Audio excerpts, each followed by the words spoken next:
கைவிடுவதில்லை. நான் உன்னை என்றும் கைவிடுவதில்லை. உன்னை விட்டு விலகுவதில்லை.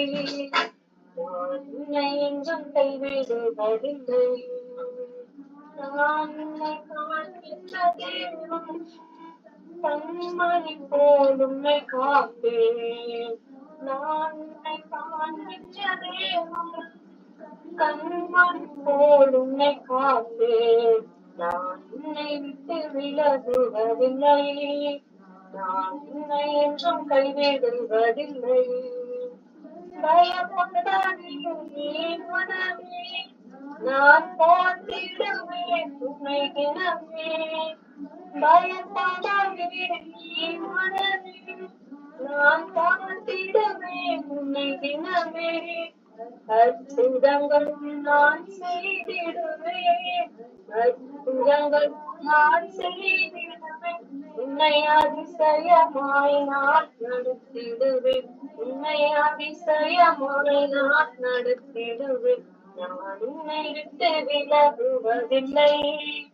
நான் உன்னை என்றும் கைவிடுவதில்லை. இதயத்தை கலங்காதே மனமே, நான் உன்னுடன் இருந்த பயமே. இதயத்தை கலங்காதே மனமே, நான் உன்னுடன் இருந்த பயமே. கண்ணீர் யாவையும் துடைத்திடுவேன், கண்ணீர் யாவையும் துடைத்திடுவேன். உன் கவலைகள் யாவையும் போக்கிடுவேன், உன் கவலைகள் யாவையும் போக்கிடுவேன். நான் உன்னை விட்டு விலகுவதில்லை. நான் உன்னை என்றும் கைவிடுவதில்லை.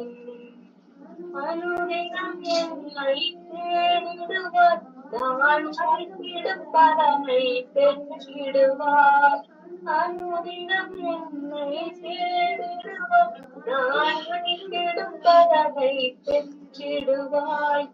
அத்திமரம் போல் செழித்திடுவாய், அத்திமரம் போல் செழித்திடுவாய்.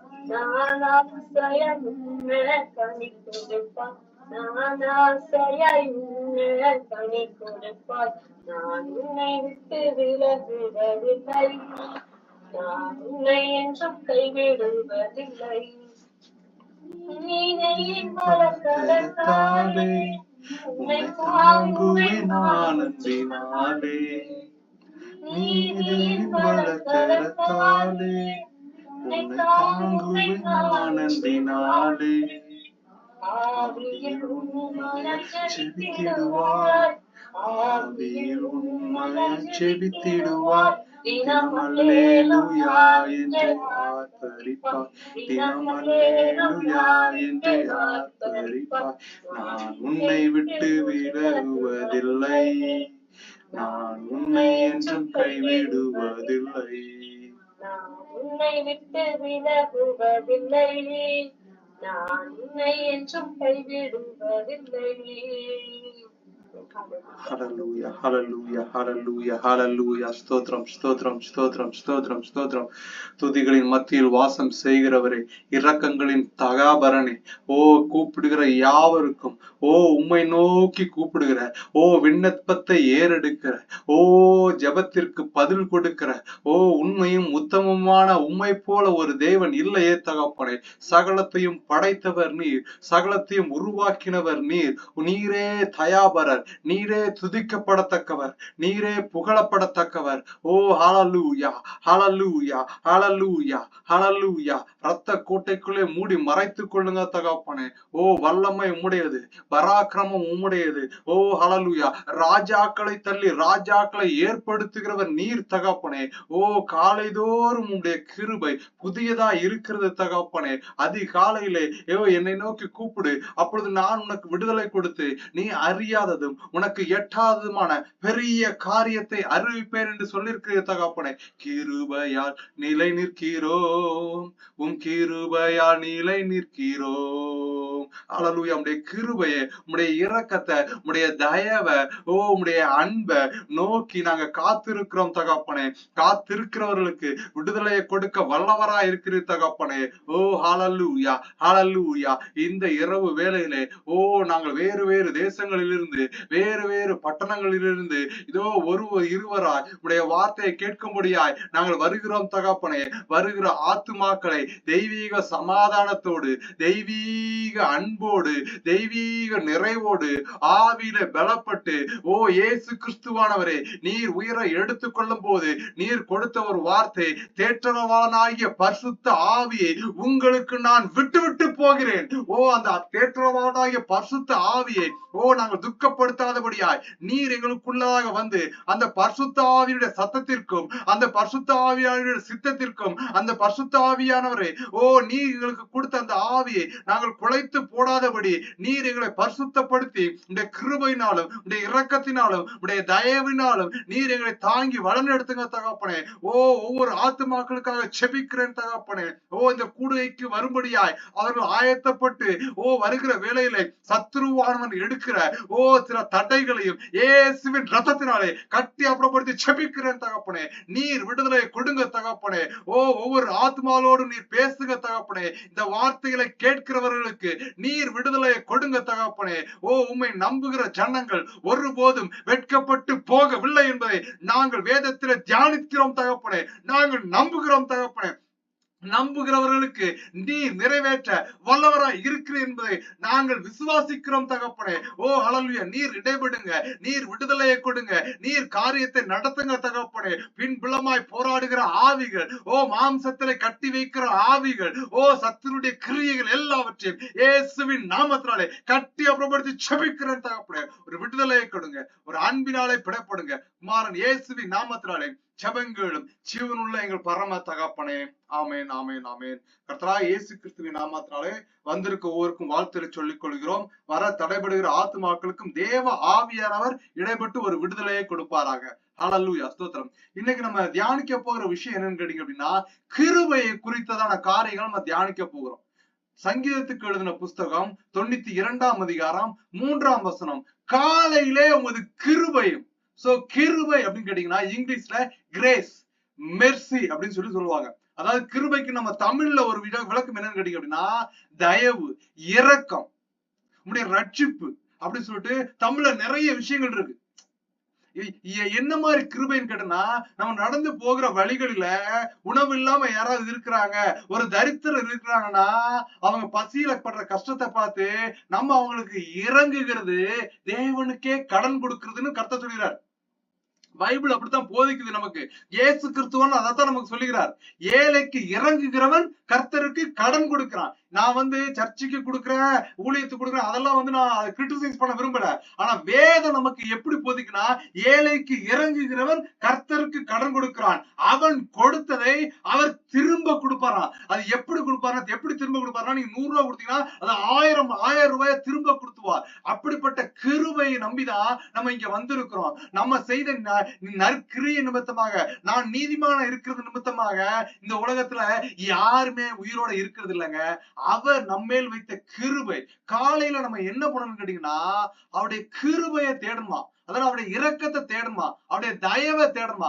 எப்படி இரக்கத்தை தேடுது, எப்படி அவர் தயவை தேடுறது? காலையில எந்திரிச்ச உடனே வேதத்தை எடுத்து வைத்து தேவ வார்த்தையை தியானிக்க ஆரம்பிச்சிட்டோம்னா அந்த வார்த்தை நம்மளோடு கூட பேசும், அந்த வார்த்தை நம்மளை கட்டும், அந்த வார்த்தை நம்ம இந்த உலகத்துக்குள்ளதாக போறதுக்கு முன்பதாக இதோ கர்ஜிக்கிற சிங்கம் போல சத்துருவானம் சுற்றி திரிகிறான், ஓநாய்க்குள்ள ஆட்டை அனுப்புவது போல நான் இதை உங்களை அனுப்புகிறேன்னு வேதத்துல சொல்லப்பட்டிருக்கு. அதனால இந்த உலகத்துக்குள்ள நம்ம போகும்போது அங்க இருக்கிற பொல்லாத சத்துருவின் ஆவிகளை கொண்ட மனுஷர்கள் சிங்கத்தை போல கர்ஜிக்க வருகிறதும் ஓநாயை போல வேட்டையாட வருகிறதிலிருந்து அவருடைய கிருபை நம்மளை தப்புவிக்கும். அதனாலதான் காலையில அவர் கிருபையை தேடுங்க. காலையில நம்ம எதை தேடுறோம், காலையில நம்ம எதை நோக்கி ஓடுறோம், எதுக்கு பிரியாரிட்டி கொடுக்கிறோம்? ஸ்தோத்திரம். அது நல்லா யோசிச்சு பார்க்கணும். என்னுடைய நண்பர் ஒருவர் ஒரு மாதத்துக்கு முன்னதாக கொடுத்த ஒரு வார்த்தை உண்டு. இயேசு கிறிஸ்துவ பிரயாணம் பண்ணி மரியாள் மார்த்தாள் வீட்டுக்குள்ள வந்த உடனே மார்த்தாள் என்ன பண்றான்னா, வெளியில இருந்து இவங்க ரொம்ப தூரம் பிரயாணம் பண்ணி வந்திருக்காங்க, களைப்பா இருப்பாங்கன்னு சொல்லிட்டு அவங்க எல்லாத்துக்கும் குளிர்பானங்களை கொடுக்கறதுக்காகவும் சாப்பாடுகளை ரெடி பண்றதுக்காகவும் அவ துரிதமா செயல்பட்டுக்கிட்டு இருக்கா.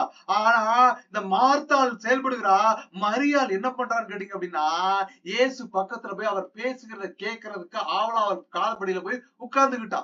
இப்ப வெளியில இருந்து பாக்குற மார்த்தாளுக்கு என்ன தோன்றுதுன்னா, அவ வேலை செஞ்சு பார்க்க முடிய மாட்டேங்குது, கூட ஒருத்தவங்க உதவிக்கு வந்தா அந்த வேலை எளிதா முடியும்னு சொல்லிட்டு இயேசுகிட்டே போய் கம்ப்ளைண்ட் பண்றா.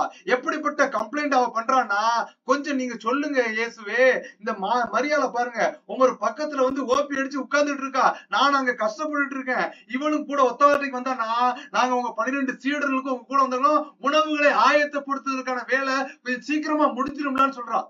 இப்ப உலகத்துல வெளியில இருந்து பார்க்கும்போது உலக சித்தத்திலையும் உலக மனுஷனுடைய சத்தத்தையும் நம்ம காதுக்குள்ள வாங்கிட்டு அதை பார்க்கும்போது அதுக்கு நல்லதாதான் தெரியும், அது நமக்கு நியாயமா தான் தெரியும். ஆனா இயேசு கிறிஸ்து என்ன சொல்றாருன்னா, மார்த்தால பேசிட்டு இருக்க கூட்டு சொல்ற, கொஞ்சம் இருமா, அவ என்கிட்ட எடுபடாத நல்ல பங்கை தெரிந்து கொண்டா, அவ கிருபையை தேடி காத்துட்டு இருக்கா, அவ என் வார்த்தை கொஞ்ச நாள் அந்த உலகத்துல இருப்பேன், நான் எடுத்துக்கொள்ளப்படுவேன்னு சொல்லிட்டு அவ இந்த வார்த்தை கிடைக்காத காலம் வரப்போகிறதுன்னு சொல்லிட்டு அவ இந்த வார்த்தைக்காக காத்திருக்கா. நீ உலக பிரகாரமான மாம்சீக ஜீவத்தினியத்திற்காக, மாம்சீக ஒரு முன்னேற்றத்திற்காக, உலக பிரகாரமான ரீதிகளில நீ வாழ்றதுக்காக நீங்க வந்திருக்கலாம். இந்த சத்தத்துல என் ஆத்மாவையும் என் உலக பொருளாதாரத்தையும் எப்படி தேவ வார்த்தையில கலந்து கொண்டதுக்காக முன்னேறும் நீங்க வந்திருக்கலாம். ஆனா இயேசு கிறிஸ்து சொல்லுகிறார், அதற்காக தேவ வார்த்தை கொடுக்கல, உலகத்தில் உள்ளவைகளும் அன்பு கூறாதிருங்கள், இவர்கள் அனைத்துமே அக்கினிக்கு இரையாக வைக்கப்பட்டிருக்கிறது. அதனால ஒண்ணு செய்யுங்க, நீங்க நித்தியமா வாழ்றதுக்காக அவருடைய கிருபையை தேடுங்க.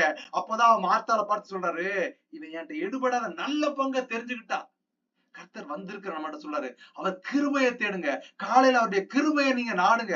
அவருடைய கிருபைய அது கேடகமும் கோட்டையும் அரணுமா இருக்குது. அந்த கேடகத்தை ஒரு யுத்தத்துக்கு போகும்போது ஒரு சோல்ஜரோ ஒரு போர் வீரனோ ராஜாக்களோ கேட்டீங்க அப்படின்னா விதவிதமான கேடகங்களை அணிஞ்சிருப்பாங்க.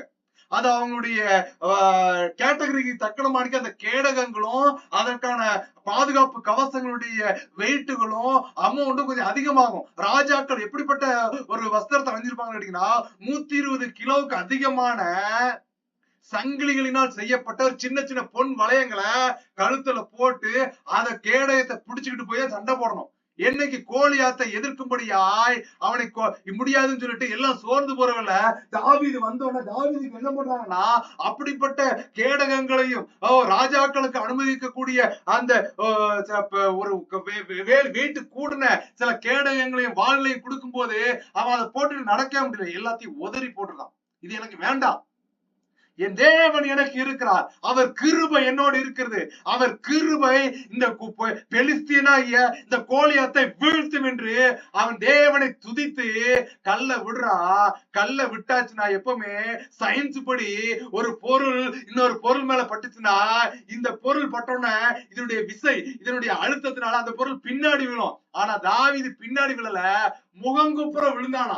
இவன் சும்மா கல்லதான் விசாரிச்சுனா கர்த்தர் கோலியாத்தை பின்புறமா இருந்து அடித்து முகங்குப்புற விழச் செய்தார். இவன் கல்லு விழச் செய்யல, கர்த்தர் அவனை விழச் செய்தார். ஓ தேவ பிள்ளைகளே, கர்த்தருடைய கிருபையை அவருடைய வார்த்தையை கேட்கும்படியா வந்திருக்கிறவர்களே, முதல்ல காலையில அவர் கிருபையை தேடுங்க, இரவுல முதல் சத்தியத்தையும் அறிவிப்பது நலமா இருக்கும். அதனாலதான் நைட் நேரத்துல நம்ம மெசேஜ கொடுக்கிறோம். இது எப்படின்னா தூங்க போகிற ஒரு நேரமா இருக்குது. சத்துரு என்ன பண்ணுவான்னா இரவு நேரத்துல அவன் கலைகளை விதைத்து விட்டு போவான்னு இயேசு கிறிஸ்து சொல்கிறார். அதனாலதான் இரவுல சத்தியத்தை வசனத்தை நம்ம தியானிச்சுட்டு படுக்க போகிறது நல்லது. சத்தியத்தை அறிவீர்கள், சத்தியம் உங்களை விடுதலையாக்கும். ஓ சத்தியவரனாகிய தேற்றவனாகிய பரிசுத்த ஆவியே தேவன் நமக்கு விட்டு விட்டு போகிறார். அந்த பரிசுத்த ஆவியானவர் என்ன பண்ணுவார்னா உங்களுக்குள்ள வரும்போது நீங்கள் பலன் கொண்டு திடன் கொண்டு நீங்கள் எழும்பி இஸ்ரவேல் பிரதேசங்களிலும்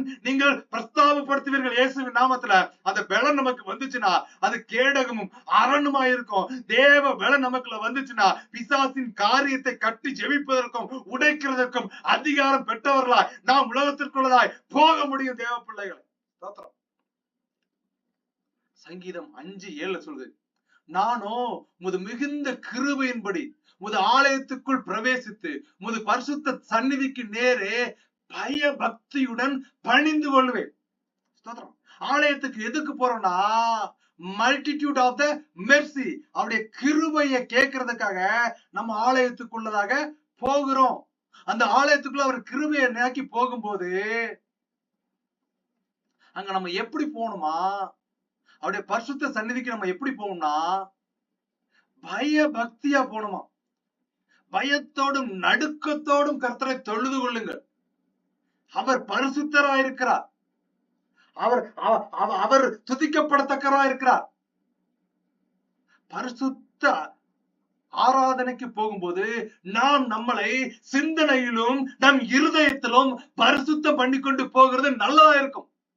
அப்படி பரிசுத்தத்தோடு போகிற வேலையில, பரிசுத்தப்படுத்தி கொண்டு போகிற வேலையில அவர் கிருபை நம்மளை தப்பு வைக்க வல்லதா இருக்கிறது. சங்கீதம் 6:2 சொல்லுது, என் மேல் இரக்கமாயிரும் கர்த்தாவே, நான் பலனற்று போனேன், என்னை குணமாக்கும் கர்த்தாவே, என் எலும்புகள் நடுங்குகிறது. எல்லாருக்கும் உள்ள ஒரு போராட்டம் தான், சரீர ரீதிகள்ல போராட்டம்.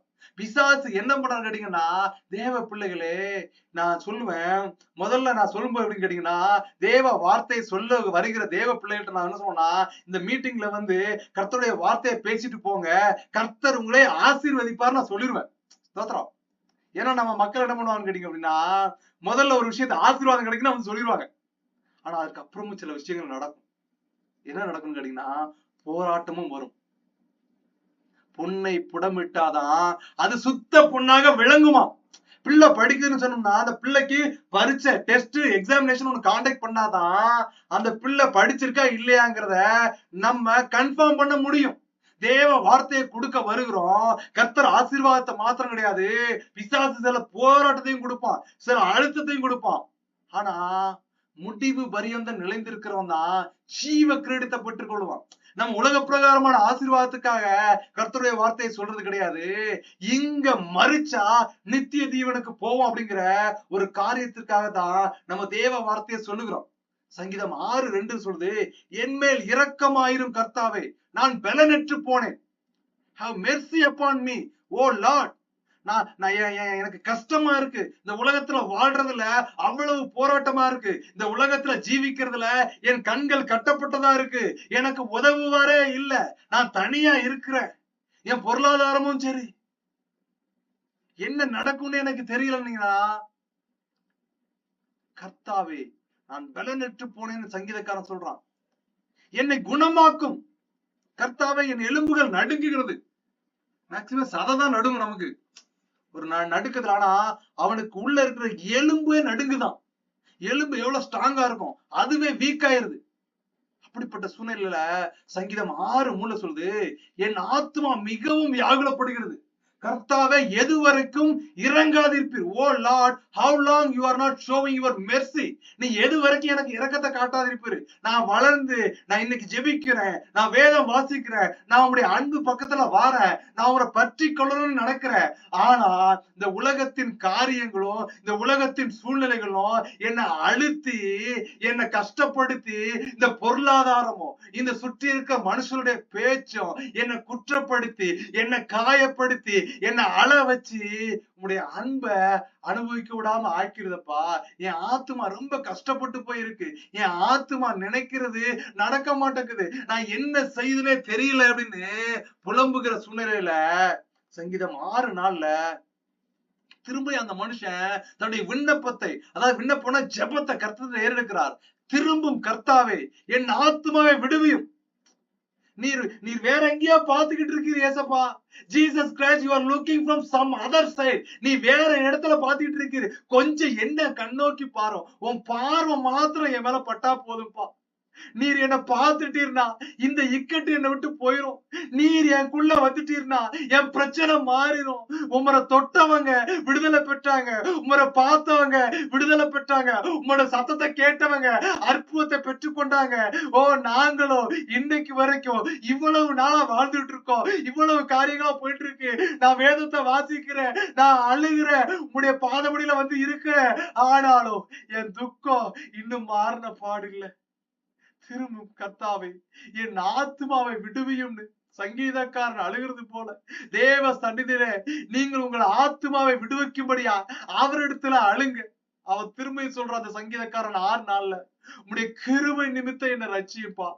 ஓ, save me from the merciless shame. உம்முடைய கிருபையினால என்ன ரட்சியும். ஏன் நீதி, என்னுடைய ஒழுக்கம், நான் பரிசுத்தமா இருக்கிறேன், நான் இப்படி ஜீவிக்கிறேன்னு என் பெருமை நிமித்தம் அல்லப்பா. இது எல்லாமே அற்பமா இருக்குது. மனுஷன் முகத்தை பார்த்து தான் ஜட்ஜ்மெண்ட் பண்ணுவான்.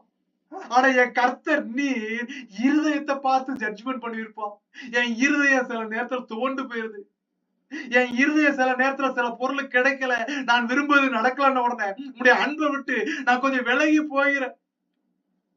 நீர் என்ன தப்புவீங்கன்னு சங்கீதக்காரன் 6 நாள்ல சொன்ன இந்த வார்த்தையை பற்றி கொள்ளுங்க. திரும்பும் கர்த்தாவே, இந்த கூடுகையில் இருக்கிற தேவ பிள்ளைகளே, இந்த வார்த்தையை எழுதி வைத்து தேவ சந்நிதிக்கு நேராய் நீங்கள் அழுகிற வேளையிலே கர்த்தர் உங்கள் காரியத்தை மாற்ற வல்லவராயிருக்கிறார். சங்கீதம் 6ஆம் அதிகாரம் 4ஆம் வசனம் சொல்கிறது, திரும்பும் கர்த்தாவே என் ஆத்துமாவை விடுவியும், உம்முடைய கிருபை நிமித்தம் என்னை ரட்சியும்னு ஜெபிங்க. யோனா எழுதுற புஸ்தகத்தை நம்ம நல்லா தியானிச்சிருக்கோம். நிறைய விஷயத்த அதுல கர்த்தரை விட்டு விலகி போனா. கர்த்தர் சொன்னது என்ன சொன்னாரு, நினிவேல போய் எச்சரிப்பு சொன்னாரு. இவன் என்ன பண்ணானா தர்சீசுக்கு கப்பல் எடுத்து வேற வழியா ஓடி போறான். ஸ்தோத்திரம். அப்ப அவனுக்கு ஒரு மீனுக்குள்ள கர்த்தர் அவனை போகிற சூழ்நிலையில கர்த்தர் ரெடி பண்ணிட்டாருங்க. உங்களையும் என்னையும் நன்கு அறிந்தவர் கர்த்தர். என் பிள்ளை எப்படி இருக்கும், தகப்பனை போல தாய போல பிள்ளை, நூலை போல சேலன்னு ஒரு பழமொழி உண்டு தேவ பிள்ளைகளை. எப்படின்னு கேட்டீங்கன்னா, தெரியும் கர்த்தருக்கு நான் படைச்ச மனுஷன் ஆதாமே அப்படித்தான் இருந்தான். சில வேளை வழி விலகி போனான்.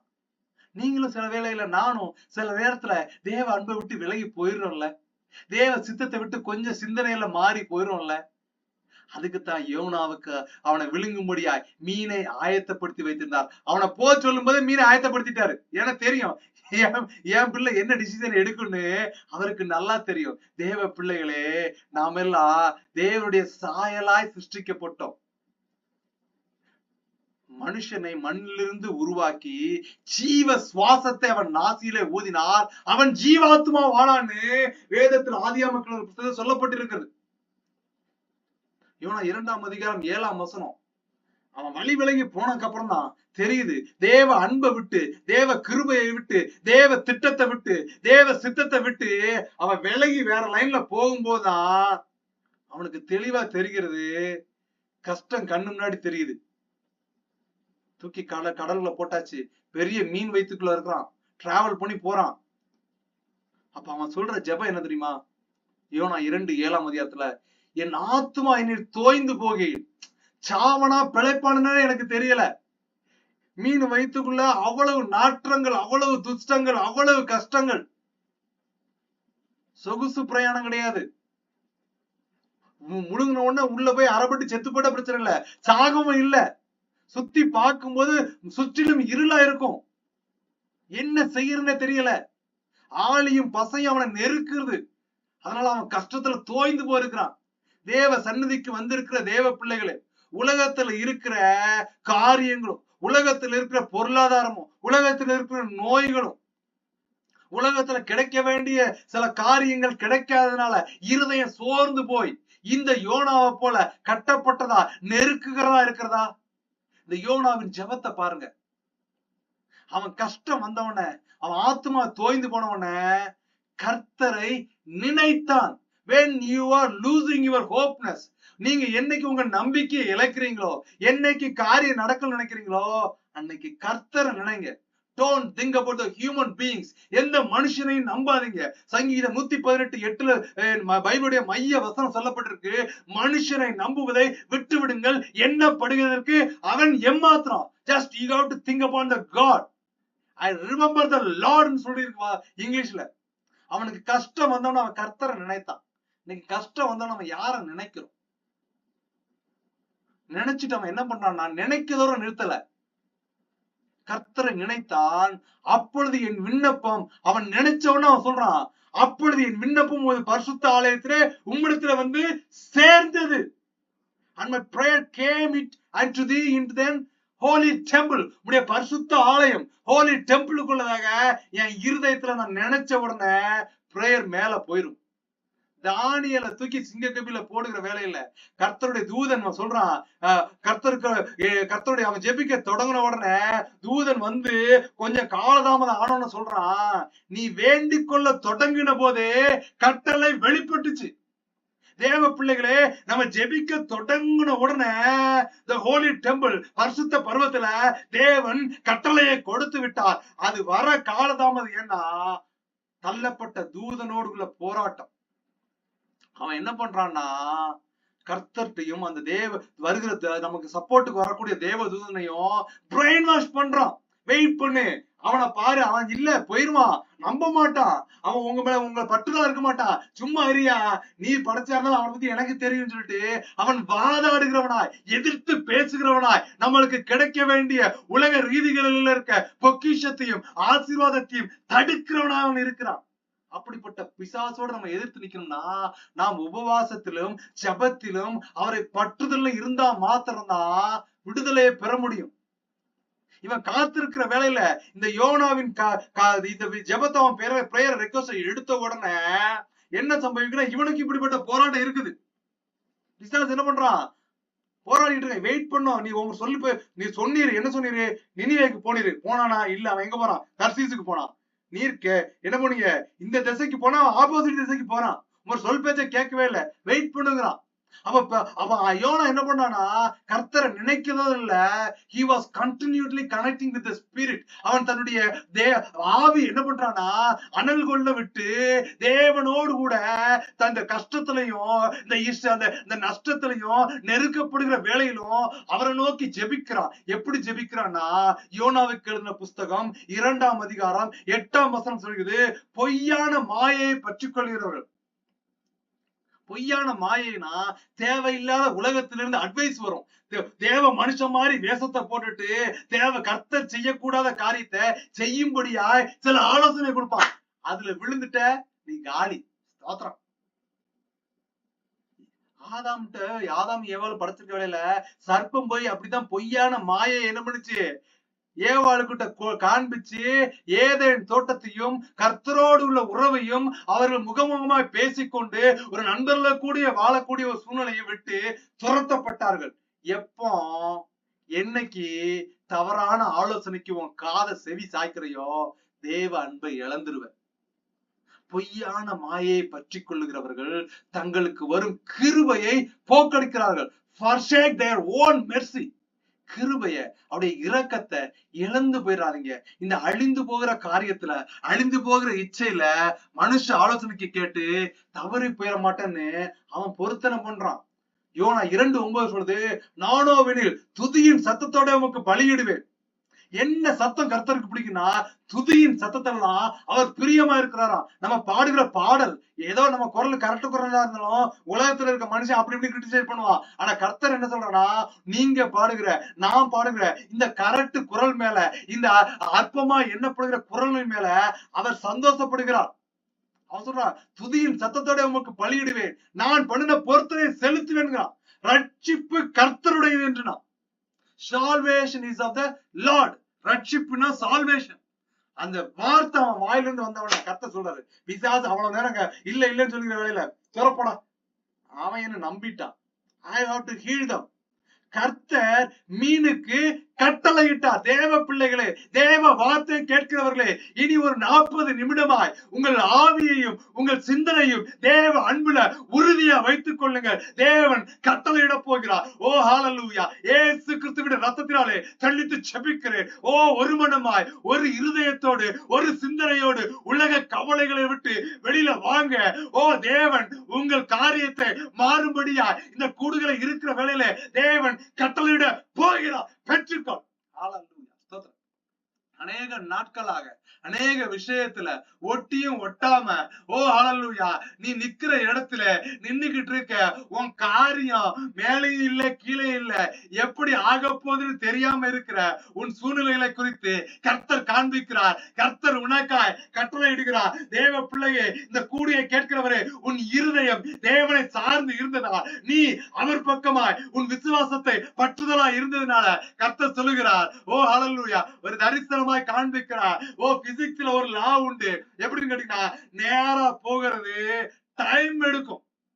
ஒரு பொருளை நீங்க எரிஞ்சீங்க அப்படின்னா, ஒரு பொருள் மேல வச்சு ஒரு கம்பியை கட்டி ஒரு பால் அது மேல விட்டீங்கன்னா, அது நேரா போச்சுன்னா அது டிராவல் பண்ணி போற தூரங்களுக்கு டைம் எடுக்கும். ஆனா அதே கம்பிய வளைச்சு யூடியூப் மாதிரி அந்த ஒரு வளைச்சு கொண்டு போய் அதுல அந்த பாலை வச்சீங்கன்னா, அது முதல்ல இறக்கத்துல போகும்போது சோர்வா போகும். அப்புறம் அந்த ஏத்த ஏறும்போது இந்த இறக்கத்துல சேவ் பண்ண எனர்ஜி அந்த ஏத்தத்துக்கு உதவி பண்ணும். அதனால ஏத்தமும் இறக்கமுமாய் மாறி மாறி பிரயாணப்படும். அப்படி பிரயாணப்படுகிற சூழ்நிலையில நேர்த்தியா போறதெல்லாம் டைம் அதிகமா எடுக்கும். உன் வாழ்க்கை ஏற்ற இறக்கமா இருக்கு, ஒரு நிறையான முடிவா இல்லைன்னு நீ தோய்ந்து போயிருக்க.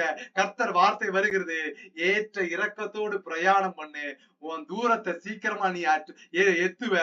உன் தூரத்தை சீக்கிரமா, உன் இலக்கை நீ சீக்கிரமா அடைவ. ஓ ஜீவ கிரீடத்தை நான் உனக்கு தருவேன். ஓ உலக ரீதிகள்ல மாத்திரம் கிடையாது, தேவ சந்நிதிக்கு நேராய் உன்னை நான் நிறுத்தி தேவனுக்கு பயன்படும் பாத்திரமாய் உன்னை நான் மாற்றப் போகிறேன் என்று கர்த்தர் தருகிறார். தேவ பிள்ளை தெளிவாய் கர்த்தர் காண்பிக்கிறார். ஏத்த ஒரே இடத்துல நிக்கிற மாதிரி இருந்துச்சு. கர்த்தர் ஒரு இடத்துல நிக்க மாட்டேன். ஒரு ஒரு ஃபால்ஸ், ஒரு ஒரு ஒரு ஒரு சறுக்க ஏற்படுகிறது. ஒரு இறக்கத்துல போவ, இறக்கத்துல போயிட்டு இருக்க வேளையில கர்த்தரை துதி. அவரை துதித்த உடனே இறக்க இமிடியேட்டா மாதிரி ஏத்தத்துக்கு போவ. அது பெரிய ஏற்றமா இருக்கும். அடுத்த சின்ன இறக்கமா இருக்கும். அதுக்கு ஏன்னு கேட்டீங்கன்னா, அப்பவும் நீ கர்த்தரை துதி. துதி எடுத்தா சாத்தான் ஓடுவான்னு வசனம் தெளிவாய் சொல்லி இருக்குது. அந்த சின்ன இறக்கம் இன்னொன்னு நான் மேல கொண்டு போவதற்கான வழியா இருக்கும். துதிக்கிறவர்களுக்கு கர்த்தர் கர்த்தர் என்ன பண்றான்னா, அதை துதிச்ச உடனே மீனுக்கு கட்டளை எடுக்கிறார். இதோ தேவ பிள்ளைகளே, நீ தேவனை துதிக்கிற வேளையில கர்த்தர் உன் காரியத்தை அனுகூலமாய் முடியும்படியா சில மனுஷனுக்கு கட்டளையிட்டு உன்னை உயர்த்துவார். ஹalleluya. ஸ்தோத்திரம். சும்மா இல்லங்க, வேதத்தில் நீங்க வாசிச்சு பாருங்க. தானியேலும் அவருடைய நண்பர்களும் எருசலேம்ல இருக்கிறாங்க. அவங்களுக்கு அடையாளமே தெரியாது. அவங்க பேரே பிரஸ்தாபம் கிடையாது. அவங்க 10ஓட 11வது மக்களா ஜீவிச்சுக்கிட்டு இருக்க ஒரு சூழ்நிலை. பாபிலோன் ராஜா போய் எருசலேம் ராஜாவை கொண்டு போட்டு அந்த பட்டணத்துல சிறைப்பிடிச்சு தானியேலும் அவருடைய சீசர்லயும் சிறை கைதிகளாய் அடிமைகளாய் பிடிச்சு கொண்டு வராங்க. அடிமையா வந்தவன அவங்க என்ன பண்ணாங்கன்னா, வசனம் சொல்லுது, அவர்கள் தேவனோடு கூட பொருத்தனை பண்ணினார்கள். இப்ப தங்களுடைய இருதயத்துல என்ன பண்ணாங்கன்னா, நாங்க ராஜ போஜத்தினால் தீட்டுப்படுத்தணும்னு ஒரு பொருத்தனை பண்றாங்க. நீங்க ஒரு பொருத்தனை பண்ணுங்க. என்ன பொருத்தனை பண்ணுங்கன்னா, ஆலயத்துக்கு காசு கொடுப்பேன், அதெல்லாம் வேண்டாங்க. என்ன பொருத்தனை செய்யணும்னா, தேவன் விரும்புகிறத நான் செய்வேன்ப்பா. நான் என் பிரேயர்ல என் நண்பன், என் உறவினர்கள், எனக்கு தெரிஞ்சவன், இயேசு கிறிஸ்துவை அறியாம இருக்கிற அவன் பேரை சொல்லி பிரேயர் பண்ணுவன்னு நீங்க ஒரு பொருத்தனை பண்ணீங்கன்னா, அது தேவனுக்கு பிரியமான ஒரு பொருத்தனையா இருக்கும். தேவன் உங்கள் காரியத்தை அனுகூலமாய் முடிய செய்வார். இவங்க இங்க இருந்தா அங்க போன பேருது. எதற்காக அந்த உபத்திரவம், எதற்காக அந்த வேதனையும் தானியேலுக்கும் அவர் நண்பர்களுக்கும் கொடுக்கப்பட்டுச்சுன்னா, அடிமையா பிடிச்சிட்டு போற சூழ்நிலையில அவங்க கர்த்தரை விட்டு விலகல. அவர்கள் கர்த்தரை பற்றி கொண்டார்கள். நாட்கள் வந்தது. பேரே தெரியாம இருந்தவங்க தானியேல்லாம் யாருன்னு தெரியும். சாத்ராக் மேஷாக் ஆபேத்நேகோ, அனனியா மிகவேல் அசரியா அப்படிங்கிற ஒரு அடையாளம் அவர்களுக்கு பிரஸ்தாபமாய் கொடுக்கப்பட்டுச்சு. எஸ்தரும் அவனுடைய சித்தப்பாவாகிய மொர்தேகாவும் இதே போல அடிமையா இவங்களோட தான் பிடிக்கப்பட்டு வர்றாங்க. இவங்க காரியமும் அவங்க ஊர்ல பிரதாபம் கிடையாது. இவர்கள் கர்த்தரை துதித்தார்கள். மொர்தேகாய்னா யாரு, எஸ்தர்னா யாருன்னு சகல ராஜ்யங்களுக்கும் தெரியும்படியாய் உயர்த்தினார். கர்த்தரை துதிக்கிற பிள்ளைகளை கர்த்தர் உயர்த்துவார். தொடக்கம் அற்பமா தான் இருக்கும். ஹல்லேலூயா. யோசேப்பை குறித்து பாத்தீங்கன்னா, அவன் தகப்பன் வீட்டுல ஒரு சுகபோகமா ஜீவிச்சுக்கிட்டு இருக்கான். தரிசனம் கொடுக்கப்பட்டுருச்சு, வாக்குத்தத்தம் வெளிப்பட்டு வந்துருச்சு, கிருபையினால அவன் பெருகி வந்துகிட்டு இருக்கிறான். ஆனா தன் சொந்த சகோதரர்களாலே அவன் விற்கப்படுகிறான், அடிமையா போறான். அங்கேயும் போய் கர்த்தருக்கு உண்மையும் உத்தமா ஜீவிச்சதுனால அந்த போத்திபாருடைய மனைவி அவனை டார்ச்சர் பண்ணி திரும்ப என்ன பண்றா, சிறை கைதியில தள்ளிடுறா. அவன் கர்த்தருக்கு உண்மையும் உத்தமா இருந்தான். அந்த ராஜ்யத்துல இருக்க சிட்டிசன்ஸுக்கு இவன் கையெழுத்து போடுவான் சோறு. எப்படிப்பட்ட ஜீவியத்தை ஜீவிக்கிறோம்? கர்த்தர் மேல் நம்பிக்கையா இருக்கிறவன் பாக்கியவான். சங்கீதம் 13:5 சொல்லியிருக்கு, நான் உம்முடைய கிருபையின் மேல் நம்பிக்கையா இருக்கிறேன், உம்முடைய ரட்சிப்பினால் என் இருதயம் களி கூறும். எதனால சந்தோஷப்படணும்? இன்னைக்கு உலகம் என்ன சொல்லுதுன்னா, நீ வீடு வாங்கிரு, நீ கார் வாங்கிரு, நீ சொத்து வாங்கிரு, நீ நகை வாங்கிரு, இதெல்லாம் வாங்கிட்டா இருதயம் களி கூறுமான கிடையவே கிடையாது. அவருடைய ரட்சிப்பை பெற்றுக் கொண்டவர்களுக்கு தான் இருதயம் களி கூறுதலா இருக்கும். ஹல்லேலூயா, ஸ்தோத்திரம். யோபு 1:18 பார்த்து பாத்தீங்கன்னா, யோபுடைய சூழ்நிலை தொடக்கம் நல்லா செழிப்பா இருக்கு. கர்த்தர் அவனை ஆசீர்வதித்து இருக்கிறார். குழந்தைகள், செல்வங்கள் எல்லாமே இருக்குது. ஒன்றொன்றா பிசாசு என்ன பண்றாங்க, தேவ சந்நிதியில போய் உட்கார்ந்துட்டு நின்ன உடனே கர்த்தர் சொல்லிடுறாரு, என் தாசனாகிய யோபுவின் மேல் உன் கண் வைத்தாயோ. பிசாசு என்ன பண்றான்னா, உங்க மேலையும் என் மேலையும் கண்ணை வைக்கிறான். எதுக்கு கண் வைக்கிறான்? நம்மளை அழிக்கும்படியாய், நம்மளை குற்றப்படுத்தும்படியாய், நம்ம வாயிலிருந்து ஏதாவது ஒரு வார்த்தையை வாங்கி தேவனுக்கு பிரியம் இல்லாத வார்த்தைகளை சொல்ல வச்சு, பாத்தையா இவன் இப்படி பண்ணிட்டான், இவன் உன் பிள்ளை இல்லைன்னு கர்த்தர்ட்ட இருந்து நம்மளை விளக்கும்படியாய் அவன் போராடுகிற ஆவியை பெற்றவனா இருக்கிறான். கர்த்தர் சொல்றாரு, நீ என்ன வேணா செஞ்சுக்கன்னு அவன்கிட்ட ஹேண்ட் ஓவர் பண்ணிடுறாரு. எல்லாத்தையும் இழந்து போகிறான். அதுல குறிப்பா கேட்டீங்கன்னா, யோவான் 1:18 சொல்லுது, இவன் இப்படி பேசிக் கொண்டிருக்கிறேன், வேறொருவன் வந்து மேல அதுக்கு முன்னாடி ஒரு இழப்பு, பெரிய இழப்பு வந்துருச்சு. அந்த இழப்பினுடைய செய்தி அவன் கேட்டுட்டு இருக்கான். ஒரு மனுஷனுக்கு துக்க செய்தி, ஒரு துக்க செய்தி வரலாம், பிராக்ஷன் ஆஃப் செகண்ட்ல அடுத்தடுத்த துக்க செய்தி வந்துட்டே இருக்கு. இப்ப இவன் ஒருத்தர் சொல்லிட்டு இருக்க சூழ்நிலையில இன்னொருத்தன் ஓடி வரான். உம்முடைய குமாரரும் உம்முடைய குமாரத்திகளும் தங்கள் மூத்த அதாவது உங்களுடைய மூத்த பையன் வீட்டுல புசித்து திராட்சரசம் குடிச்சிட்டு இருக்காங்க. யோபு 1:19 சொல்லுது, வனாந்திர வழியா ஒரு பெருங்காற்று வந்து அந்த வீட்டுடைய 4 மூலையில அடிக்குது. 4 மூலையிலையும் அந்த பெரிய காற்று, அந்த சூறாவளி காற்று, அந்த வைல்டர்னஸ் விண்ட் அது அடிச்சதுனால என்னாச்சுன்னா, அந்த 4 மூலையும் சாஞ்சி உங்க பிள்ளை மேல விழுந்து போச்சு. 4 பேர் இறஞ்சி பார்த்தாங்க, செத்து போயிட்டாங்க. அந்த 4 பிள்ளைகளும் அந்த வீட்டுக்குள்ளதாக பெருங்காற்றுனால மரித்து போனார்கள். நான் ஒருவர் மாத்திரம் தப்பிச்சு அதை அறிவிக்கும்படி வந்திருக்குங்கிறான்.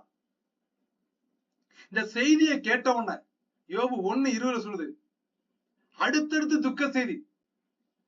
யோபு எழுந்திருந்து அவன் தன் சால்வையை கிழிச்சு போட்டு தன் தலைய மொட்டை அடிச்சுட்டு தரையில விழுந்து பணிந்து அவன் என்ன வார்த்தை சொல்றான்னா, கொஞ்சம் யோசிச்சு பாருங்க. நமக்கெல்லாம் அப்படிப்பட்ட கஷ்டம் வரவே இல்லைங்க. அதுக்கே நம்ம அவ்வளவு புலம்புறோம். நமக்கு அப்படிப்பட்ட ஒரு வேதனை வரவே இல்லை. அவன் ஆஸ்தி உள்ளவனாய், அந்தஸ்து உள்ளவனாய்னா பிராக்ஷன் ஆஃப் செகண்ட்ல பணக்காரனா இருந்தவன் ஓட்டாண்டி ஆயிட்டான்.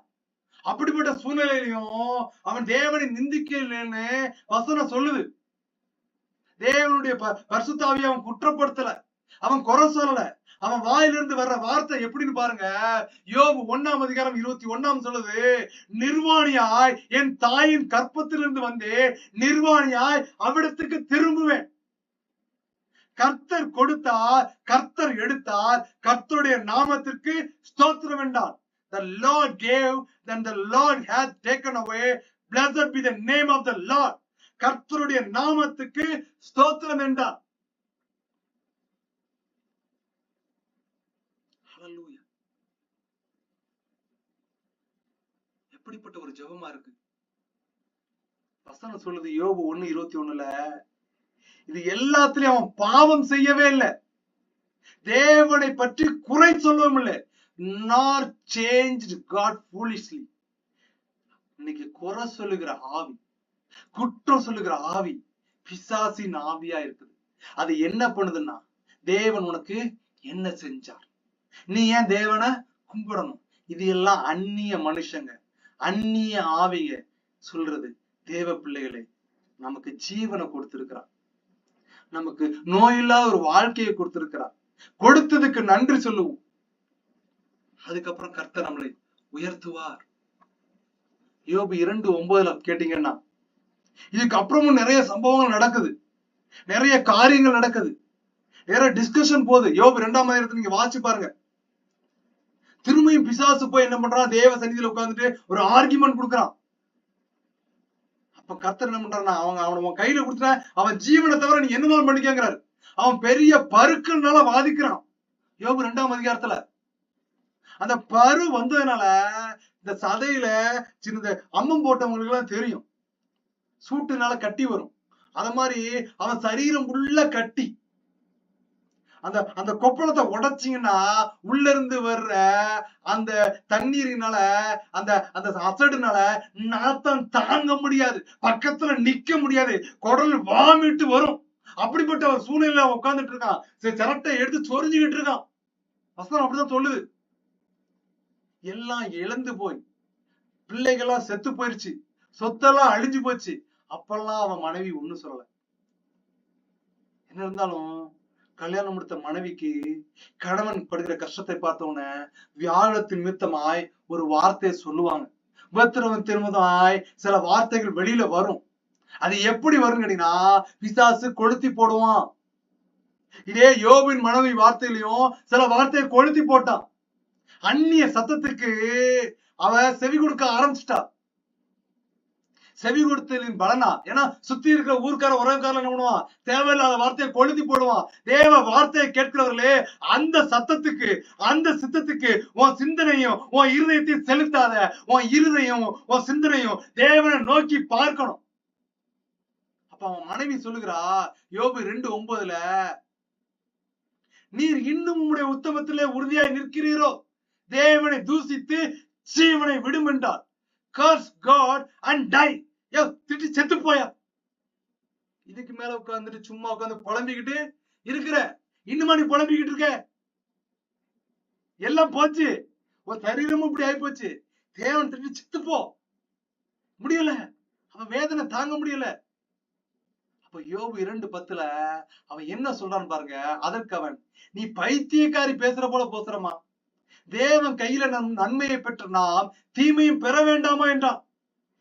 வசனம் தெளிவா சொல்லுது, இவைகள் எல்லாவற்றிலும் யோபு தன் உதடுகளினால் பாவம் செல்லவில்லை, பாவம் செய்யவில்லை. In all this did not Job sin with his lips. தன் உதடுகள்னால அவன் பாவம் செய்யாம இருந்தானா. ஹல்லேலூயா. யோபு 38:1 சொல்லுது, நீங்க யோபு 1ஆம் அதிகாரத்துல பாத்தீங்க, 4 முளையிலையும் 4 திசைகளிலிருந்து பெருங்காற்று அடிச்சு அந்த வீட்டை அப்படியே மூடி போட்டு அவனுடைய குழந்தைகள் எல்லாம் உள்ள வந்து மரிச்சு போனாங்க. இவன் கேள்விப்பட்டிருக்கான், இவன் ஒரு விஷயத்த என்ன பண்ணிருக்கான், அவன் காதுக்குள்ள அவன் மண்டைக்குள்ள ஸ்டோர் ஆயிருக்கு. என்ன ஸ்டோர் ஆயிருக்குன்னா, பெருங்காற்று வந்து அந்த வீட்டை இடிச்சு போட்டுச்சு. இப்ப கர்த்தர் யோபுவோடு பேசுகிறார். எப்படி பேசுறாருன்னா, அப்போஸ்தலர் யோபுக்கு எழுதின புஸ்தகம் 38ஆம் அதிகாரம் 1ஆம் வசனம் சொல்லுது, அப்பொழுது கர்த்தர் பெருங்காற்றிலிருந்து யோபுவுக்கு உத்தரவாக, இப்ப பெருங்காற்றிலிருந்து சத்தம் வருகிறது. யோபுவோடு கூட கர்த்தர் பெருங்காற்றிலிருந்து பேசுகிறார். இவன் கேள்விப்பட்டது என்னது, இந்த காற்றுனால செத்து போயிட்டாங்க. இப்ப பிசாசு என்ன சிந்தனையை கொடுக்குறான்னா, என்ன விஷயத்தை கொடுக்குறான்னா, இந்த காத்து தேவ சன்னிதியில வந்து அடிச்சு உன் பிள்ளைய கொண்டு போட்டுச்சுங்கிற சிந்தனைய அவனுக்கு உள்ள விதைக்கிறான். எப்படிப்பட்ட சிந்தனையை இன்னைக்கு உங்க இருதயத்துக்குள்ளாக பிசாசு விதைக்கிறாங்கிறத நீங்க உங்களை ஆராய்ஞ்சு கொள்ளுங்க. பிசாசும் ஒளியினுடைய வேதத்தை தடுக்கிறவனா இருக்கிறானா. அவன் ஒளியினுடைய வேஷத்தை தரித்து கொண்டு உங்களையும் என்னையும் ஏமாற்ற வல்லவனா இருக்கிறான். நிதானமாய் சோதித்து நலமானதை பற்றி கொள்ளுகிறீர்கள். கூடுமானால் எல்லாரோட சமாதானமா இருங்க. துர்க்கிரியாய் தோன்றுகிற காரியத்தை விட்டு விலகி போங்கன்னு வசனம் சொல்லுகிறது. இந்த பெருங்காட்டுல இருந்து கர்த்தர் பேசுற பார்த்தோம்னா யோபு எப்படி பதறி இருப்பான், எப்படி நடுங்கி இருப்பான். பிள்ளைகளை கொண்டது அந்த பெருங்காற்று தான். இப்ப பெருங்காற்றுல இருந்து கர்த்தர் பேசுறாரு. யோபு 38:2 அறிவில்லாத வார்த்தைகளினால் ஆலோசனை அந்தகாரப்படுத்துகிற இவன் யார்? யாருடைய அட்வைஸுக்கு காலை சாச்சிக்கிட்டு இருக்க? உலக மனுஷனுடைய சத்தத்துக்கு சாய்க்கிறியா? உலக மனுஷனுடைய இஷ்டத்துக்கு சாய்க்கிறியா? சாய்க்காத. அது அழிவுக்கு நேரா கொண்டு போகும். அது கர்த்தருடைய அன்பை விட்டு விலக செய்யும். அது பரிசுத்தத்தை குலைச்சு போடும். மேல ஒருத்தர் பார்க்கிறாருங்கிற பயம் இல்லாம நம்மளை அழிச்சு போட்டுரும். அறிவில்லாத வார்த்தை. அதனால ஆலோசனை கொடுத்தோம்னா இவன் யாருன்னு கர்த்தர் கேட்கிறார். யோபு 38:3 கர்த்தர் யோபை பார்த்து சொல்றாரு, புருஷனை போல் இடையை கட்டிக்கொள். ஏன் இப்படி சோர்ந்து போய் ஒரு பெண் போல குறுகி போய் உட்கார்ந்துட்டு இருக்க? இடையை கட்டு. கர்த்தர் சொல்லுகிறார், உன்னோடு அவர் பேச போகிறார். சகோதரனே சகோதரியே, அவர் உன்னோடு பேச வேண்டாம், நீ உன் இடையை கட்டணும்.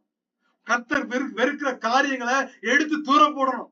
கர்த்தருக்கு பிரியமில்லாத சிந்தனைய வெளியில எடுத்து போடணும். இருதயத்தை பரிசுத்தப்படுத்தி நீங்கள் உங்கள் இடைகளை கற்றுக்கொள்ளுங்கள். கர்த்தர் சொல்கிறார், நான் உன்னை கேட்பேன், நீ எனக்கு உத்தரவு சொல்லுன்னு யோபை பார்த்து சொல்லுகிற கர்த்தர் இன்னைக்கு உங்களை என்னை பார்த்து கேட்கிறார். நான் உன்கிட்ட பேச போறேன், நான் உன்னோடு கூட இடைவிட போறேன், நான் யார் என்பதை உனக்கு காட்ட நான் ரெடியா இருக்கிறேன். Are you ready? அவர் உன்னோடு கூட இடைவிடுவதற்கு, அவர் உன் இருதயத்துக்குள்ள வருவதற்கு நீ ஒப்பு கொடுக்க ஆயத்தமா இருக்கிறாயா? இன்னைக்கு கர்த்தர் யோபை பார்த்து கேட்ட கேள்வி இன்னைக்கு நமக்கும் அது பொருந்தும். நான் பூமியை, யோபு 38 நான் பூமியை அஸ்திபாரப்படுத்துகிற போது நீ எங்க இருந்த? நீ அறிவாளின்னு அதை அறிவி சொல்லியா? நான் பூமியை படைச்சுட்டு இருந்தா என் வார்த்தை ஆதியாகமத்தின் புத்தகம் 1ஆம் அதிகாரம் சொல்லுகிறது, அவர் சொல்ல அவர் கட்டளையிட பூமியும் அது நிறைவையும் உருவாயிடுச்சு. ஒன்னொன்னா படைச்சிட்டு வரார். ஒவ்வொரு நாளுக்கும் ஒன்னொன்ன அவர் பார்த்து பார்த்து சிருஷ்டித்து வரார். அதெல்லாம் உருவாக்கும் போது நீ எங்க இருந்த? யோபு 38:4 கேட்கிறார் கர்த்தர் யோபை பார்த்து. அதற்கு அளவை குறிச்சது யாரியா? அந்த பூமிக்கு நூல் போட்டது யாரியா? இதை நீ அறிந்திருந்தா சொல்லுங்கிறார். கர்த்தர் வார்த்தை இருபுறமும் கருக்குள்ள பட்டயமா இருக்கிறது. யோபு 40ஆம் அதிகாரம் 1ஆம் வசனம் சொல்லுது, திரும்பியும் கர்த்தர் யோபுவுக்கு உத்தரவு சொல்றார். யோபு 40:2 சர்வ வல்லவரோட வழக்காடி அவருக்கு புத்தி படிப்பிக்கிறவன் யார்? சில நேரங்கள்ல நம்மளும் என்ன ஏசப்பா, என்னது இதுப்பா கர்த்தரே, ஓ கடவுளே, என் வாழ்க்கை இப்படி இருக்கு, என் விஷயம் இருக்கு, என்னதான் ஆகும், என்னதான் நடக்கும், ஒண்ணுமே புரிய மாட்டேங்குது. நம்மளும் புத்தி பேதலிப்புல சில வார்த்தைகளை விட்டுருதோம். சர்வ வல்லவர் ஒரு வழக்காடி அவருக்கு புத்தி படிப்புகிறவன் ஒருவனுமே கிடையாது. தேவன் பேரில் குற்றம் பிடிக்கிறவன் இவைகளுக்கு உத்தரவு செல்ல கடவுன்னு சொல்லிட்டு திரும்பியும் கர்த்தர் யோபோட பேசுகிறார். எதுக்கு பேசுறான்னு கேட்டீங்கன்னா, ஸ்தோத்திரம், அவன் திரும்பியும் புலம்ப ஆரம்பிக்கான். அந்த 38 39 40 வரைக்கும் அவன் என்ன பண்றான்? கர்த்தர் பேசி முடிச்சதுக்கு அப்புறம் அவன் நிறைய காரியத்தை குறித்து புலம்ப ஆரம்பிக்கிறான். நிறைய விஷயங்களை அவன் சொல்ல ஆரம்பிக்கிறான். ஏன்னா அவன் சரீரம் அப்படிப்பட்ட ஒரு வேதனையில இருக்குது. ஆனா அவன் வார்த்தையில கர்த்தர் குற்றம் சொல்லல. அந்த 39ஆம் அதிகாரத்துல பாத்தீங்கன்னா 38 39 நீங்க கண்டினியூஸா வாசி பாத்தீங்கன்னா கர்த்தர் அவருடைய படைப்புகளை குறித்தும் அவருடைய சிருஷ்டிப்பை குறித்தும் எவ்வளவு பராக்கிரமா உண்டாக்கிறார்னு கர்த்தரே யோபுவுக்கு சில வார்த்தைகளை கொடுக்கிறார். எப்படிப்பட்ட மிருகங்கள் எல்லாம் நான் படைச்சு வச்சிருக்கேன்னு அந்த மிருகங்களுடைய டேலண்டையும் ஸ்கில்லையும் அன்னைக்கு அவனுக்கு வெளிப்படுத்துகிறார். யோபு 40ஆம் அதிகாரத்துல 3ஆம் வசனத்துல, அப்பொழுது யோபு கர்த்தருக்கு பிரதியுத்தரமாக வார்த்தைகளை சொல்றான். யோபு 40:4 40 இதோ நான் நீசன், நான் உமக்கு என்ன மறு உத்தரவு சொல்லுவேன், என் கையினால் என் வாயை பத்துக் கொள்ளுகிறேன். நம்மளும் நம்மளுக்கு சொல்லணும், ஏசப்பா நான் பாவி, நான் அசுத்தன், நான் துர்க்கணம் உள்ளவன், என் சிந்தனை மாறுது, என் செயல் மாறுது, என் கிரியை மாறுது, நான் ஒழுக்கம் இல்லாம ஜீவிக்கிறேன், சில வேளையில என்னை விட்டு உங்களை விட்டு நான் விலகி போயிடுறேன், தவறான ஆலோசனைக்கு என் செவிய சாத்திருந்தேன், என்ன செய்யறதுன்னு எனக்கு தெரியலன்னு நினைச்சீங்கன்னா, கெட்ட குமாரன் இளைய குமாரன் கர்த்தருடைய தன்னுடைய தகப்பனை விட்டு ஓடி போகும்போது, பண்ணி திங்கிற தவிட்ட திங்கும் போது அவனுக்கு ஒரு தெளிவு வருகிறது. எழுந்து என் தகப்பனிடத்துக்கு போய், தகப்பனே உமக்கு விரோதமாகும் பரத்துக்கு விரோதமாகும் பாவம் செய்தேன், இனி நான் உம்முடைய குமாரன் என்பதற்கு தகுதி இல்ல, நான் ஒரு வேலைக்காரன உட்கார்ந்துருக்கேன், நான் அவர்கிட்ட போய் மன்னிப்பு கேட்கங்கிறான். கர்த்தர் இன்னைக்கு உங்ககிட்ட என்னட்டையும் அதைத்தான் கேட்கிறார், மன்னிப்பு கே, உன்னை தாழ்த்து, அவர் உன் காரியத்தை மாற்ற வல்லவராய் இருக்கிறார். யோபு 40:5 யோபு சொல்றான், நான் ரெண்டு தரம் பேசினேன், இனிமே பிரதியுத்தரம் கொடாமல் பேசாமல் இருப்பேன். I will keep in silent. நான் என் வாயை பொத்திக்கிறேன், இதுக்கப்புறம் நீர் பேசுனா கேட்கிறாங்கிறான். திரும்பியும் கர்த்தர் அவனுக்கு பெருங்காற்றுல இருந்து பேசுகிறார். யோபு 40:6 அப்ப ஏன்னா அவன் கேள்விப்பட்ட செய்தி அப்படி, பெருங்காற்று இடிச்சுதான் அவன் பிள்ளைகள் இறந்து போனாங்க, அதனால அந்த காற்று வந்தோடனே இவனுக்கு பயம் வந்துருது. அப்ப கர்த்தர் சொல்றாரு, பெருங்காற்றில் இருந்து யோபுவுக்கு உத்தரவு அருளினார். ஹல்லேலூயா.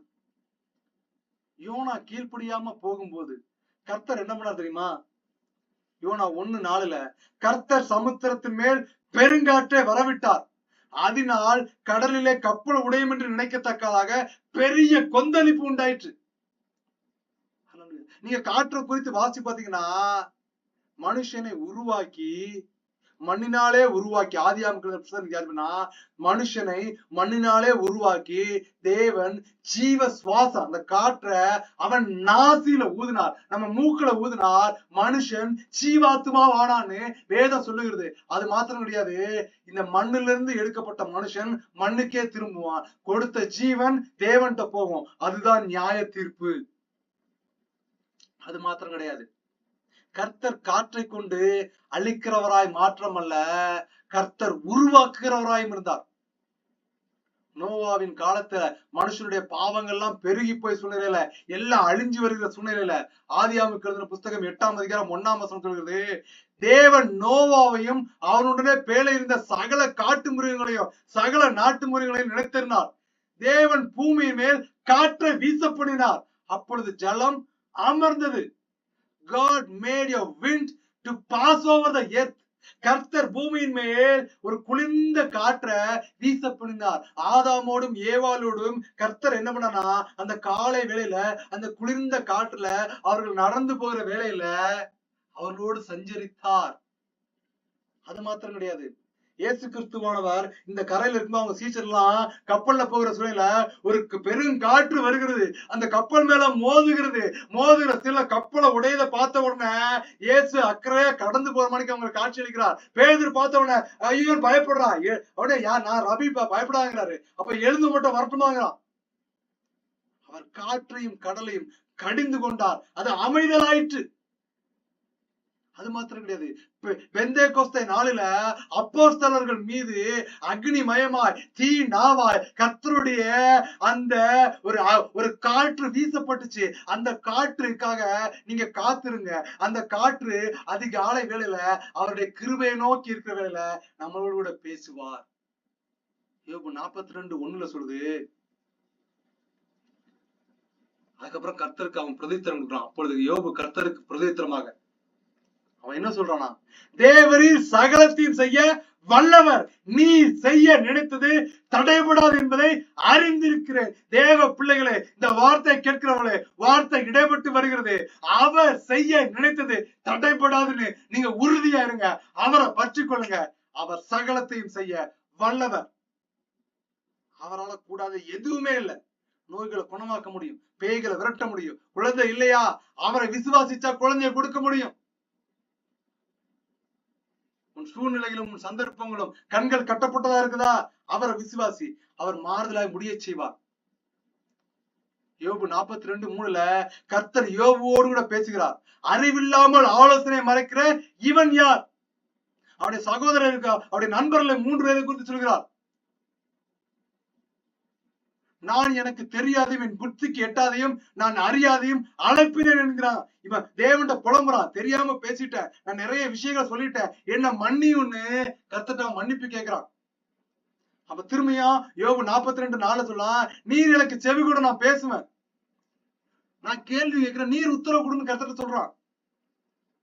சொல்லிட்டு அதுக்கப்புறம் இன்னொரு வார்த்தையும் சொல்லுகிறான். யோபு 42:5 என் காதுனால உம்மை குறித்து கேள்விப்பட்டேன், இப்பொழுது என் கண் உம்மை காண்கிறது. தேவ பிள்ளைகளே, உபத்திரவத்தம் பெருகுதா, கஷ்டம் பெருகுதா, எல்லாமே அடபட்டமா இருக்கா? கர்த்தர் சொல்லுகிறார், இங்க பாருங்க, யோபுடைய வாழ்க்கை அவ்வளவு கஷ்டமா இருந்துச்சு, அவ்வளவு வேதமா இருந்துச்சு. ஆனா அவன் கர்த்தரை கண்டு கொண்டான்னு வசனம் சொல்லுதுங்க. கர்த்தர் அவனுக்கு காட்சி கொடுத்தாருங்கிற ஒரு விஷயத்த அவன் இங்க சொல்றாமாங்க. இது வரைக்கும் என் காதுனாலதான் உங்களை குறிச்சு கேள்விப்பட்டேன், இப்பொழுது என் கண்ணு உமை காண்கிறது.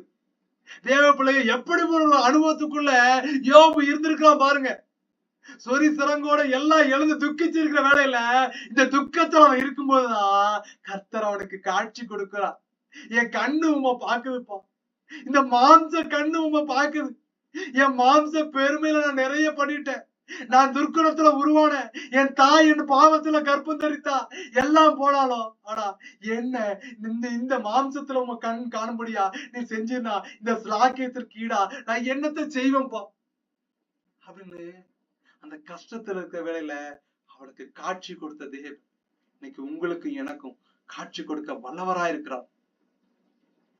அப்போ நான் யோபு 42:6 சொல்லுது, நான் என்ன அருவறுத்து தூள்லையும் சாம்பல்லையும் இருந்து மனஸ்தாபப்படுறேங்கிறான்.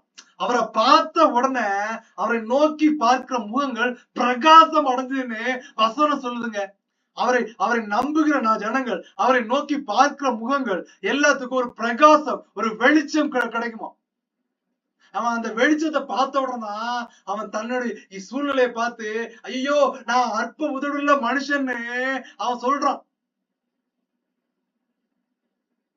யோபு 42:7 கர்த்தர் அந்த யோபு கூட பேசுகிறார். என்ன பேசுறாருன்னா, கர்த்தர் தோமானியான எலிப்பாசை நோக்கி, அவருடைய நண்பர்களும் அவங்க கூட இருக்கிறாங்க.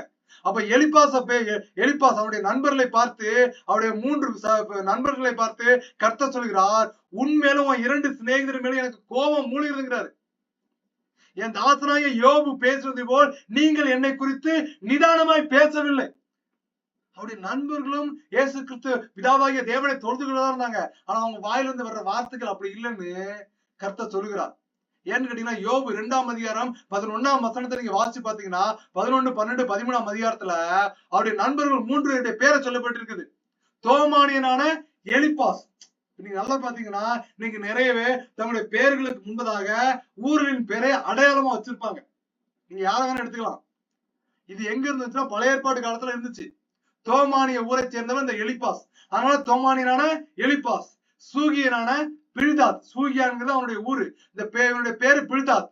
நாகமாத்தியனான சோப்பார். இந்த 3 பேர் என்ன பண்றாங்கன்னா, யோபுக்கு நேரிட்ட கஷ்டத்தை கேள்விப்பட்டு அவனுக்கு ஆறுதல் சொல்றதுக்காக இவங்க 3 பேரும் ஒருவரோட யோசனை பண்ணிக்கொண்டு அவங்க ஊர்ல இருந்து, ஸ்தலத்துல இருந்து பிரயாணம் பண்ணி வராங்க. யோபு 2:12 சொல்லுது, அவங்க தூரத்துல வருகையில அவங்க தங்க கண்களை ஏறெடுத்து பாக்குறாங்க. ஏறெடுத்து பார்க்கும்போது யோபு அவங்க முன்னாடி பார்த்த மணிக்கு இல்ல. அவன் சரீரமும் அவனுடைய முகக்கலையும் அவனுக்கு இல்ல.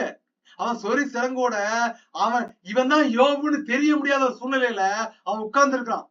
அவனை உரு தெரியாமல், இந்த நண்பர்கள் அவனை பார்த்தவன அவனுடைய உரு தெரியாமல் சத்தமிட்டு அழுது அவரவர் தங்கள் சால்வையை கிழித்து வானத்தை பார்த்து தங்கள் தலைகளின் மேல் புழுதியை தூற்றி கொண்டார்கள். ஏன் தூத்துறாங்க? நல்ல செல்வ செழிப்பா இருந்தா என் நண்பன், நல்ல சூப்பரா இருந்தா, இப்ப அடையாளமே தெரியாம துக்கிச்சு போய் இருக்கிறான்னு சொல்லிட்டு அவர்கள் புழுதியை தங்க மேல போட்டுட்டு புலம்புறாங்க. யோபு 2:13 சொல்லுது, யோபுடைய துக்கம் மகா கூடிய துக்கமா இருக்குன்னு அவங்க நண்பர்கள் கண்டார்கள் சொல்லியிருக்கு. அவன் துக்கத்தை பார்த்து அவங்கள யாருமே 7 நாள் இரவு பகல் பேசவே இல்லை. அவனோட தரையில உட்கார்ந்து அழுதுகிட்டே இருக்காங்க 7 நாள். இந்த 7 நாள் இவங்க சைலண்டா இருந்ததுனால தான் ஸ்தோத்திரம் கர்த்தருடைய வார்த்தை வருகிறது, 7 நாள் தெய்வ சந்நிதியில காத்திரு, 7 நாள் உன் பொருத்தனையை செலுத்து, 8வது நாள் காரியம் கைகூடி வருங்கிறார். வார்த்தை வருகிறது தேவ பிள்ளைகளை, பெற்றுக்கொள்ளுங்க. இந்த 7 நாள் இவங்க சைலண்டா இருந்ததுனால தான் யோபு 42:8 கர்த்தர் இந்த யோபுடைய சீசலோடு சொல்றார், நீங்கள் 7 காளையும் 7 ஆட்டுக்குட்டிகளையும் தெரிந்து கொண்டு என் தாசனாகிய யோபு இடத்துக்கு போங்க, அவன்கிட்ட சர்வாங்க தகன பலியிடுங்க. என் தாசனாகிய யோபு என்ன பண்ணா உங்களுக்காக வேண்டுதல் செய்வான். நான் அவன் முகத்தை பார்த்து உங்களை உங்கள் புத்தியினத்துக்கு தக்கதாக நடத்தாதிருப்பேன். என் தாசனாகிய யோபு பேசுனது போல நீங்க என்ன குறிச்சு நிதானமா பேசவில்லைங்கிறார். தேவ பிள்ளைகளே, நான் சிலருக்காக ஜெபித்து விட்டு சொல்லுகிற வேலை இல்ல, ரகசியமா சொல்லிட்டு வச்சிருவேன்.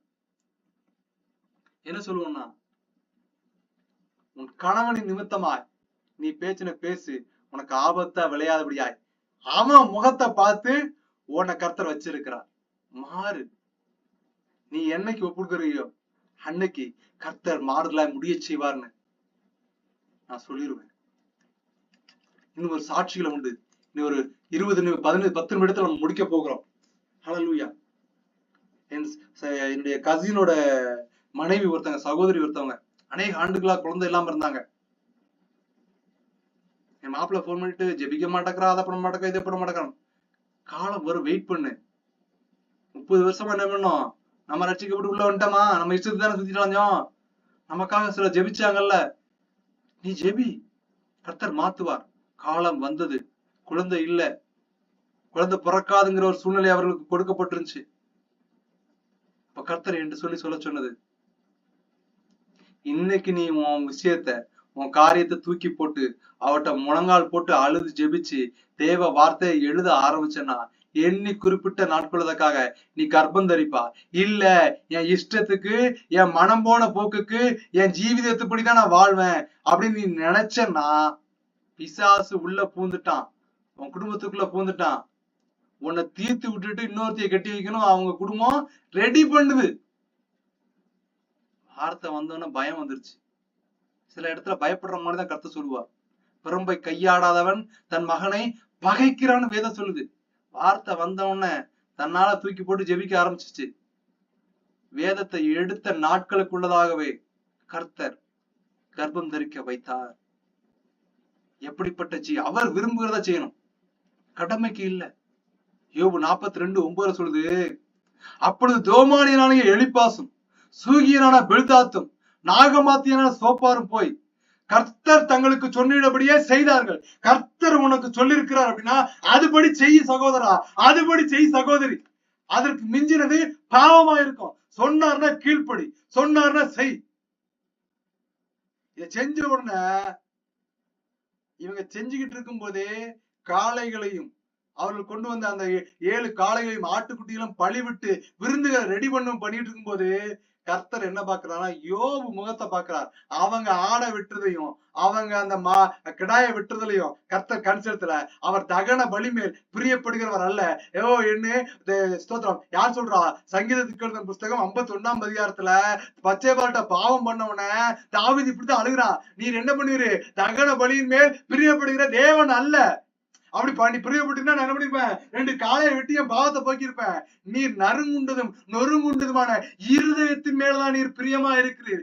எந்த இருதயம் தன்னை தாழ்த்துகிறதோ, எந்த இருதயம் அவர்கிட்ட அழுகுதோ, எந்த இருதயம் அவர்கிட்ட விண்ணப்பத்தை ஏறெடுக்கிறதோ கர்த்தர் காரியத்தை கைவிடுவதை செய்வார். அவங்களை பழிவிட சொல்லிட்டு கர்த்தர் யோபு முகத்தை பார்க்கிறார். யோபு முகத்தை எதுக்கு பார்க்கிறார்னா, ஸ்தோத்திரம், அவங்க பலியிடட்டும். நீ இவ்வளவு நாள் கஷ்டப்பட்ட, அவங்க பலியிடத்துல இருதயம் எப்படி இருக்கு? ஏன்னா உன்னோடதான் என்ன பண்ணிருக்காங்க, நிறைய வார்த்தைகளை தேவையில்லாத விஷயங்களை உன்னை பேசியிருக்காங்க, உன்னை கஷ்டப்படுத்திருக்காங்க, உன்னை என்ன பண்ணிருக்காங்க, வேதனைக்குள்ள தள்ளி இருக்காங்க.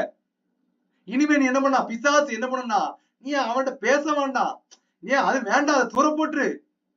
பிசாசின் ஆவி என்ன பண்ணா, எரிச்சலையும் வைராக்கியத்தையும் உள்ள வைக்கும். இப்படி இருந்ததுன்னா ஒப்புரவாகல, என் காரியத்துல நான் வெளியில வரனா தேவ அன்பு உள்ள வராது. இவங்க அவ்வளவு விஷயம் பேசும் போதும் அவ்வளவு காரியத்தை பேசிருக்காங்க. யோபுக்கள் புத்தகத்துல இந்த 3 பேர் 2ஆம் அதிகாரத்துல நீங்க வாசி பாத்தீங்கன்னா, நான் 37 38 அதிகாரம் வரைக்கும் அவங்க அவ்வளவு குறை சொல்றாங்க. மாத்தி மாத்தி என்ன பண்றாங்க, 7 நாளா பேசாம இருக்காங்க, 8வது நாள் ஆரம்பிச்சுட்டாங்க. சுத்தி இருக்கிற ஜனங்கள், சுத்தி இருக்கிற காரியங்கள் 7 வருஷமா அமைதியா இருந்துச்சா? இப்ப பேச ஆரம்பிச்சோன்னு ஊரை விட்டு வந்துட்டோமா? கர்த்தர் சொல்லுகிறார், அவங்க சத்தத்துக்கும் அவங்க விஷயத்துக்கும் நீ செவி சாய்க்காத. யோபு அவனை பார்த்துட்டே இருக்கிற கர்த்தர் அவனை யோபுவை பார்த்துட்டே இருக்கிறார். யோபு 42:10 சொல்லுது, யோபு தன் சிநேகிதருக்காக வேண்டுதல் செய்த போது கர்த்தர் அவன் சிறையிருப்பை மாற்றினார். யோபுக்கு முன்னிருந்த எல்லாவற்றை பார்க்கலும் இரண்டத்தனையாய் கர்த்தர் அவனுக்கு தந்தள்ளினார். எப்படி ஜெபிக்கணும்னு கர்த்தர் இன்னைக்கு நமக்கு கத்துக் கொடுக்கிறார். ஒரு சாட்சியும் எனக்கு உண்டு தேவ பிள்ளைகளே. எப்படிப்பட்ட சாட்சினா, ஒரு 2 வருஷத்துக்கு முன்னாடி நான் எங்களுடைய ரிலேட்டிவ் ஒருத்தருக்காக ஜோம் பண்ணேன். ஏன்னா அவருடைய அவங்க சகோதரர் என் மச்சான் தான், திருநெல்வேலியில வசிக்கக்கூடியவங்க. என்ன ஆச்சுன்னு கேட்டீங்க அப்படின்னா, தன்னுடைய தகப்பன் தந்தை இறந்து போயிட்டாங்க. மனைவியும் 2 பெண் குழந்தைகளை வைத்திருந்த அவருடைய மனைவியும் என்ன பண்ணான்னா மருந்து குடிச்சு இறந்து போயிட்டா. இவன் என்ன பண்றான்னா எல்லாத்தையும் விட்டுட்டு பிள்ளையும் விட்டுட்டு அவன் சாணி சுத்த ஆரம்பிச்சிட்டான். ஒரு மென்டலி டிசார்டர் மாதிரி வைத்தியம் பிடிக்கப்பட்டவனாய், இந்த பில்லி சுனி ஆவியத்தினால கைகள் கட்டப்பட்டவனாய் அவன் ஊரா சுத்திட்டு அலையறான். அப்போ அந்த 2 பிள்ளைகளை வச்சுட்டு அவனுடைய சகோதரிக்கு ஒரு 2 பெண் பிள்ளைகள், ஒரு ஆண் பிள்ளைகள். இப்போ இந்த 2 பெண் பிள்ளைகளையும் வளர்க்க வேண்டிய விஷயம் ஏன் மேல விழுந்துருச்சேன்னு அவள் வருத்தத்தோடு அவங்க என்ன பண்ணாங்கன்னா ஒரு ஹாஸ்பிட்டல் உட்கார்ந்து அழுது கொண்டு இருக்கிற வேலையில கர்த்தர் என்னோடு கூட இடைப்பட்டு ஒரு வார்த்தையை சொல்ல சொன்னார். என்னைக்கு ஒரு தேவ மனுஷன், ஒரு தேவ மனுஷி தேவன்கிட்ட உட்கார்ந்து அழுதுகிட்டு இருக்காங்களோ, ஜெபிச்சுட்டு இருக்காங்களோ, கர்த்தர் என்ன பண்ணுவார்னா தீர்க்க தரிசிகளை அவர்களிடத்துல அனுப்புவார். என்னைக்கு உங்களுக்கு ஜெபம் வேணும், என்னைக்கு உங்களுக்கு கர்த்தர் இந்த வார்த்தை வரணும் அப்படின்னா நீ தீர்க்க தரிசிக்கு போன் அடிக்காத, நீ தேவனுக்கு போன் அடி. எரேமியா 33:3 that is the dialing number. என்னை நோக்கி கூப்பிடு, அப்பொழுது நான் உனக்கு அறியாதும் உனக்கு எட்டாதுமான பெரிய காரியங்களை உனக்கு அறிவிப்பேன். that is the calling number.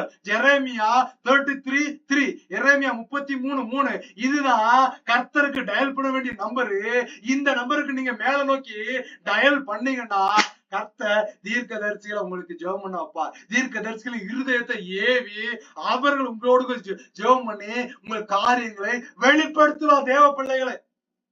அப்ப அந்த சகோதரி துக்கத்துல இருக்கிற வேலையில கர்த்தர் என்னோடு கூட இடைப்பட்டு சொல்ல சொன்னது என்னன்னா, நாட்கள் வரும் உன் சகோதரன் புத்தி தெரியாதவனாய் பேதலிக்கிறவனாய் இருந்தவனை நான் மாற்றி எடுத்து ஆவியில பலப்படுத்தி அவன் கையில ஒரு வேதத்தை கொடுத்து வெண் வஸ்திரம் தரிக்கிறவனாய் எனக்காய் ஓடுகிறவனாய் பிள்ளை சூனிய கட்டுகளிலிருந்து விடுதலை ஆக்கி அற்புதத்தை செய்து நானே தேவன், என்னுடைய கரம் குறுகவில்லை ஓ என்று அவன் இதற்கு சாட்சியாய் ஓ உன் சந்ததியிலிருந்து ஒரு வித்தை எழுப்புவேன் என்று தரிசனமாய் வாக்குத்தத்தமாய் கொடுத்தார். அந்த வார்த்தை இன்று நான் அந்த சித்தத்தை நிறைவேற்றினார் என்பதை என் கண்கள் அதனோடு கூட பேச செய்தது. அவனுக்கு என்ன செய்யறதுன்னு தெரியல, என்ன பண்றதுன்னு தெரியல. அவன் சொந்த திருநெல்வேலியை விட்டுட்டு அநேக கேசுகள், அநேக பிரச்சனைகள், மறிக்கிற சூழ்நிலையில அவனை கர்த்தர் அங்கிருந்து இழுத்து எங்க வீட்டுக்கு, எங்க ஊருக்கு இன்னைக்கு கொண்டு வந்தார். என் தேவனுக்கு ஸ்தோத்திரம், என் கர்த்தருக்கு துதி. அவருடைய துதி அவர் இடத்துல ஜெபிச்ச ஜெபம் எல்லாம் வீணாவே போவாது. அவர்கிட்ட சொல்லிட்டு நம்ம மறந்துடுவோம். நம்முடைய தேவன் மறக்க மாட்டார். ஆண்டுகள் பல போனாலும், ஆண்டுகள் கடந்து போனாலும் இன்னைக்கு அவனை வீட்டுக்கு கொண்டு வந்தா. இன்று அவனோடு கூட கர்த்தர் என்னை ஜெபிக்க செய்தார். நான் அவனுக்காக ஜெபித்த வேளையிலே தேவன் என் சிறையிருப்பையும் மாற்றினார். ஜெபிச்சு முடிச்சுட்டு நான் படுக்கிற வேலை போராட்டம் வரும், கட்டு வரும். கர்த்தர் ஓ தேவன் கர்த்தர் சொல்றார், சிநேகிதருக்காக ஜெபி, உன் சிநேகிதருக்காக நீ ஜெபிச்சனா உன் கட்ட நான் மாற்றுவேன். என் நண்பர் ஒருவர் ஸ்தோத்திரம் ஒரு வாரத்துக்கு முன்னாடி என்னுடைய யூஜி கிளாஸ்மேட், பெஸ்ட் ஃப்ரெண்டு வேற, இந்து மார்க்கத்தை சேர்ந்தவர். நான் கர்த்தர் காண்பிச்சார் அவனுடைய காரியத்தையும் அவனுடைய கட்டுகளையும் அவனுடைய போராட்டத்தையும். இப்ப நான் ஜெபம் பண்ணி சொன்னது அப்படின்னா, உன் கட்டு மாறும், உன்னை விடுதலை ஆவ ஒன்னே ஒண்ணு செய், பைபிள் எங்கேயா கிடைச்சது, ஒரு புதிய ஏற்பாடு வாங்கி நீ ஒரு புக்கு படிக்கிற மாதிரி படிக்கிறான். அவனு சொல்லும், அவன் சொன்ன உடனே ஒத்துக்கிட்டான். ஸ்தோத்திரம். தேவ பிள்ளைகளே, கீழ்ப்படிதல் கர்த்தருக்கு பயப்படுகிற பயமா இருக்கிறது. அவனுக்காக நான் ஜெபிச்சேன். தேவன் என் சிறையிருப்பையும் மாத்தினார். நீங்க இன்னைக்கு உங்க பிரச்சனை மாறல, உங்க காரியம் மாறல, உனக்கு எதுவுமே நடக்கலன்னா இந்த யோபு 42:10 தியானிச்சு கொள்ளுங்க. யோபு தன் சிநேகிதருக்காக வேண்டுதல் செய்த போது கர்த்தர் அவன் சிறையிருப்பை மாற்றினார். எப்ப நம்ம மத்தவங்களுக்காக ஜெபிக்க போறோம், அப்ப நம்ம சிறையிருப்பு மாறிடும். யோபு 42 இவன் ஜெபிச்ச உடனே காரியம் அத்தோட முடியலங்க. யோபு 42:11 பாத்தீங்க அப்படின்னா, இவன் தன் சிநேகிதர்களுக்காக ஜெபிச்ச உடனே தேவன் அவன் சிறையிருப்பை மாத்திட்டு எல்லாத்திலையும் ரெட்டத்தனையா கொடுத்தது. எப்படி கொடுக்குறாருன்னு பாத்தீங்கன்னா, யோபு 42:11 சொல்லப்பட்டிருக்கு, அவனுக்குள்ள எல்லா சகோதரரும், அவனுக்கு முன்ன அறிமுகமான எல்லாரும் அவன் வீட்டுல வந்து அவன் கூட சாப்பிட்டு, ஏன்னா 7 காளைகளும் அவனுடைய சீடர்களை கொண்டு கர்த்தனை பண்றான்னா, 7 காளையிலும் 7 ஆட்டுக்கடாகளையும் என்ன பண்ணுங்க, என்னுடைய சகோதரர், என்னுடைய உண்மையும் உத்தமமான ஊழியக்காரனாகிய அந்த யோபு வீட்டுல போய் பலியிடுங்கன்ட்டாரு. பலியிட்டது மாத்திரம் கிடையாது, அந்த பலியிடுறதுக்கு சாப்பிடுறதுக்கு கர்த்தரே என்ன பண்றாருன்னா ஆட்களை ஆதாயப்படுத்தி அவங்க இருதயத்தெல்லாம் திருப்பி அவங்க எல்லாம் இந்த வீட்டுக்கு வந்துட்டாங்க. வந்த உடனே இந்த 7 காளைகளையும் 7 ஆட்டுக்கள், 7 காளைகள் அப்படி 7 மாடு 7 ஆடு அடிச்சு கறி செழிப்பான சாப்பாடு சாப்பிட்டு முடிச்ச உடனே அவனுடைய சகோதரர்கள், அவனுடைய சகோதரிகள், அவனுக்கு முன்னாடி அறிமுகமான தன்னுடைய சொந்த ஜனங்கள், உற்றார் உறவினர்கள் எல்லாமே என்ன பண்றாங்கன்னா, எல்லாரும் அவன் துக்கத்துக்காக கவலைப்பட்டுட்டு அவனுக்கு ஆறுதல் சொல்லி ஒவ்வொருத்தரும் ஒவ்வொரு தங்க காசையும் ஒவ்வொரு பொன் ஆபரணத்தையும் அவனுக்கு கொடுத்தாங்களாம். ஹல்லேலூயா. வசனம் சொல்லுது, யோபு 42:12 கர்த்தர் யோபின் முன்னிலைமையை பார்க்க பின்னிலைமையை ஆசீர்வதித்தார். இந்த சங்கீதத்துக்கு எழுதின புஸ்தகம் 16ஆம் அதிகாரத்துல இன்னொரு 10 நிமிஷம் எடுத்துக்கிறேன், சாரி. என்னன்னு கேட்டீங்க அப்படின்னா, இந்த வார்த்தைகள் இந்த யோபுவோடு பொருந்தக்கூடிய ஒரு வார்த்தைகளா இருக்குது.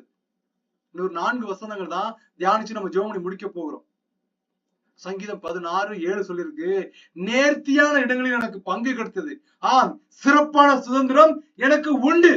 யோபுக்கு கிடைச்சது, நேர்த்தியான இடத்துல பங்கு கிடைச்சது, சிறப்பான சுதந்திரம் அவனுக்கு கிடைச்சது. சங்கீதம் 16:8 சொல்லுது, எனக்கு ஆலோசனை தந்த கர்த்தரை துதிப்பேன், ரா காலங்களிலும் என் உள்ளின் திரியங்கள் என்னை உணர்த்துகிறான். சங்கீதம் 16:9 சொல்லுது, கர்த்தரை எப்பொழுதும் எனக்கு முன்பாக வைத்து இருக்கிறேன். எப்பவும் யார முன்னாடி வைக்கணுமா?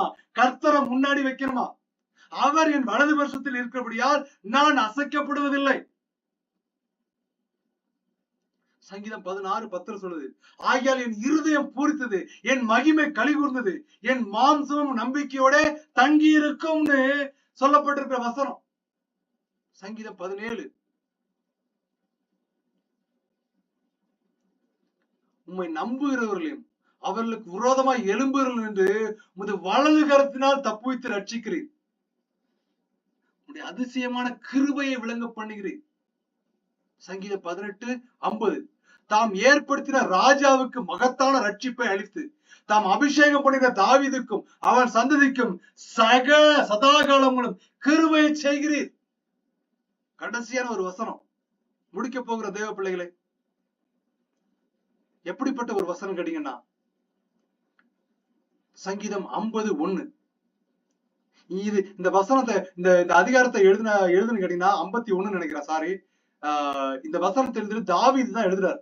எப்போ எழுதுறாருன்னா, தன்னுடைய படை தளபதி உரியா அவன் மனைவி குளிச்சுக்கிட்டு இருக்கிறத பார்த்து அவளை வர சொல்லி கட்டாயப்படுத்தி அவளோட என்ன பண்ணிட்டான், உறவு வச்சுட்டான். இப்ப அவன் மாசமாயிட்டா, தகவலை சொல்லி அனுப்புறா. உடனே என்ன பண்றான்னா, போர்ல செஞ்சுக்கிட்டு இருக்க உரியாவை கூப்பிட்டு அவனை வர சொல்லி, நீ போய் உன் மன்னோடைய சந்தோஷம் பண்ண. அவன் என்ன பண்றான், போக மாட்டேங்கிறான். நாடும் நாட்டு மக்களும் கஷ்டத்துல இருக்கும்போது நான் மட்டும் எப்படி போய் என் மனைவியோட சந்தோஷமா இருக்குங்கிறான். ராஜா பாக்குறான், ஐயோ இவன் இவ்வளவு உத்தமா இருக்கணும்னு இவனை திரும்பியும் போருக்கு அனுப்பி படைகள்லாம் பின்னாடி நிக்க வச்சு உரியாவை கொண்டு போட்டான். கொண்டு போட்டு அவன் மனைவியே எடுத்துக்கிட்டான். யார? இப்ப இதுதான் கர்த்தருக்கு எரிச்சலாக்குது. உனக்கு எல்லாம் கொடுத்திருக்கிறேன், உனக்கு எல்லா தேவையானதெல்லாம் சந்திக்கப்பட்டிருக்கு. உன்னை நான் நிறைவாய் வைத்திருக்கிறேன், உன்னை நான் ஆசீர்வதித்திருக்கிறேன், உன்னை நான் பலப்படுத்தி இருக்கிறேன், நீ ஜெபிச்ச ஜெபத்துக்கு நான் பதில் கொடுத்திருக்கிறேன். நாத்தான்வேல் வந்து கேட்கிறான். தீர்க்கதரிசியாகிய நாத்தான்வேலு சங்கீதக்காரராகிய தாவீதிட்ட வந்து கேட்கிறான். ஒரு சம்பவத்தை சொல்றான். என்ன சம்பவத்தை சொல்றான்னா, ராஜாவே, ஒரு பெரிய ராஜா இருந்தான். அவன் என்ன பண்ணான்னா, நிறைய என்ன பண்றான்னு கேட்டீங்க அப்படின்னா, திராட்சை தோட்டத்துகளை உண்டாக்கிட்டு இருக்கான். ஏன்னா பிசாசு இப்படிப்பட்ட ஆவி உள்ள ஏறிக்கிட்டு இருக்கு. எனக்குள்ளே வந்து இந்த அட்வைஸ் கொடுக்கும், உங்களுக்குள்ளே வந்து இந்த அட்வைஸ் கொடுக்கும். ஜாக்கிரதையா இருந்துக்கணும். அவன் என்ன எப்படிப்பட்ட ஒரு வார்த்தையை சொல்றான் நாத்தான்வேலு, ஒரு திராட்சை தோட்டம் இருந்துச்சு, சுத்தி ராஜாவுடைய திராட்சை தோட்டம். ஆனா அது பக்கத்துல சின்ன ஒரு குறு நிலம், ஒரு கஷ்டப்பட்ட ஒரு மனுஷனுடைய திராட்சை தோட்டமா இருந்துச்சு. இந்த ராஜா என்ன பண்ணான்னு கேட்டீங்கன்னா, அந்த சின்ன திராட்சை தோட்டத்தை எவ்வளவு காசு கொடுத்தாலும் வாங்கிக்கிறேன்னு கேட்டு பாக்குறான். ஆனா அந்த கஷ்டப்பட்ட தொழிலாளி, இல்ல இது என் பூர்வீக சொத்து தரமாட்டான்ட்டான். இப்ப இந்த ராஜா என்ன பண்ணான்னு கேட்டீங்கன்னா, அந்த நூற்றுக்கதிபதி என்ன பண்ணாங்கன்னா, அந்த பணக்காரன் என்ன பண்ணான்னு கேட்டீங்கன்னா, அவனை கொண்டு போட்டுட்டு இவங்க எல்லாம் சட்டம் கிட்டலாம்னு சட்டத்தை எல்லாம் மாத்தி எழுதி அந்த சொத்தை இவன் பேருக்கு ஆக்கிட்டான். இது நியாயமானு கேட்கறான். இப்போ தாவீதுக்கு கோவம், ஏன் நாட்டுல இப்படிப்பட்ட தப்பு பண்ணுது எவன், அவனை சும்மா விடக்கூடாதுங்கிறான், அவனை கொல்லணுங்கிறான். அப்பதான் நாத்தான்வேல் சொல்றான், யோ ராஜாவே, தாவீதே, முட்டா பேலே, அறிவு இருக்கா உனக்கு? எது மேல உன் ஆசையை வைக்கிற? உனக்கு எல்லாம் கொடுத்துருக்கிறேன், உன்னை நான் போஷிச்சிருக்கிறேன், நீ எது மேல உன் இச்சையை செலுத்திட்ட? உனக்கு அநேக மனைவிகள் இருக்காங்க, இன்னும் அநேக ஸ்திரீகள் என்ன பண்ணலாம், கண்ணிய ஸ்திரீகள் எடுத்துருக்கலாம். இன்னொருத்த பொண்டாட்டியை நீ என்ன பண்ணிட்ட, அபகரிச்சுட்ட. உனக்கு கொஞ்சமாவது அறிவு இருக்கா? இதுக்கப்புறம் எனக்கும் ஒன்னு காப்பாற்ற முடியாது. கை கழுவிட்டு தீர்க்கதரிசி போயிடுறான். உன் பாவத்தை குறிச்சு கர்த்தரோடு கூட நீ என்ன பண்ணு, இடைப்பட்டுக்கோ. நான் தப்பு வைக்க முடியாது. இந்த இச்சையில இருந்து விடுதலை நீ அவர்கிட்ட போங்கிறான். அப்படிப்பட்ட சூழ்நிலையில சங்கீதத்துக்கு எழுதின புஸ்தகம் 51:1 சொல்லப்பட்ட வசனம், தேவனே உமது கிருபையின்படி எனக்கு இறங்கும், உமது மிகுந்த இரக்கங்களின்படி என் மீறுதல்கள் நீங்க என்னை சுத்திகரியும். Have mercy upon me, O Lord, according to my loving kindness, according to the multitude of my tender mercies, blood of the transcendence. நீர் என்னை கழுவி சுத்திகரியும், உடைய கிருபையினால கழுவும். இந்த வார்த்தை கேட்கிறவர்களே, தேவ பிள்ளைகளே, இதை நீங்க வாசிக்கங்க. கிருபை, அவருடைய இரக்கத்துக்காக, அந்த மெர்சிக்காக ஜெபிங்க. அது உங்களை மாற்றும். அவருடைய கிருபை உங்களை தாங்கும். நம்ம ஜெபிச்சு முடிக்க போகிறோம். சொர்க்கீக பிதாவே, இந்த நல்ல ஒரு இரவு வேளைக்காக துதிக்கிறோம், வணங்குகிறோம் தகப்பனே. நீர் எங்களோடு இடைப்பட்டு மாம்சீக சிந்தனைகளும் பிசாசின் கிரியைகளும் இருந்து விடுதலை கொடுங்க தகப்பனே. அற்புதம் கர்த்தருடையது. ஓ தேவ வார்த்தை பெண் மான்களை ஈடுபடி செய்ய தேவ வார்த்தை, ஓ அது கேதுரு மரங்களை முறிக்கிறதா இருக்கிற தகப்பனே. தடைகளை உடைத்து போடுகிறவர் எங்களுக்கு முன்பதாக கடந்து செல்லும்படியாய் ஜெபிக்கிறேன் தகப்பனே. உடைய கிருபை எங்களை தாங்கட்டும். ஓ இந்த இரவு வேளையில உடைய சத்தியம் எங்களுக்கு அரணா இருக்கட்டும் தகப்பனே, எங்களுக்கு கோட்டையா இருக்கட்டும் தகப்பனே. நீர் எங்களை வெள்ளப்படுத்தும், நீர் எங்களை தாங்கும். ஹல்லேலூயா, ஸ்தோத்திரம். பிதாவே, ரத்த கோட்டைகளை மூடி மறைத்துக் கொள்ளுங்க. தெய்வீக சமாதானம் ஒவ்வொருவரையும் நிரப்பட்டும். பிதா குமாரன் பரிசுத்த ஆவியின் நாமத்தினால் ஜெபங்களும் ஜீவனுள்ள எங்கள் பரம தகப்பனே, ஆமேன். என் ஆத்மாவை கர்த்தரை ஸ்தோத்திரி, என் முழுமை பரிசுத்த நாமத்தை ஸ்தோத்திரி, என் ஆத்மாவை கர்த்தரை ஸ்தோத்திரி, கர்த்தர் செய்த சகல வாரனும் மறவாதே. ஆமேன், ஆமேன், ஆமேன். Thanks for the coming. God bless you. கர்த்தர் உங்களை ஆசீர்வதிப்பாராக.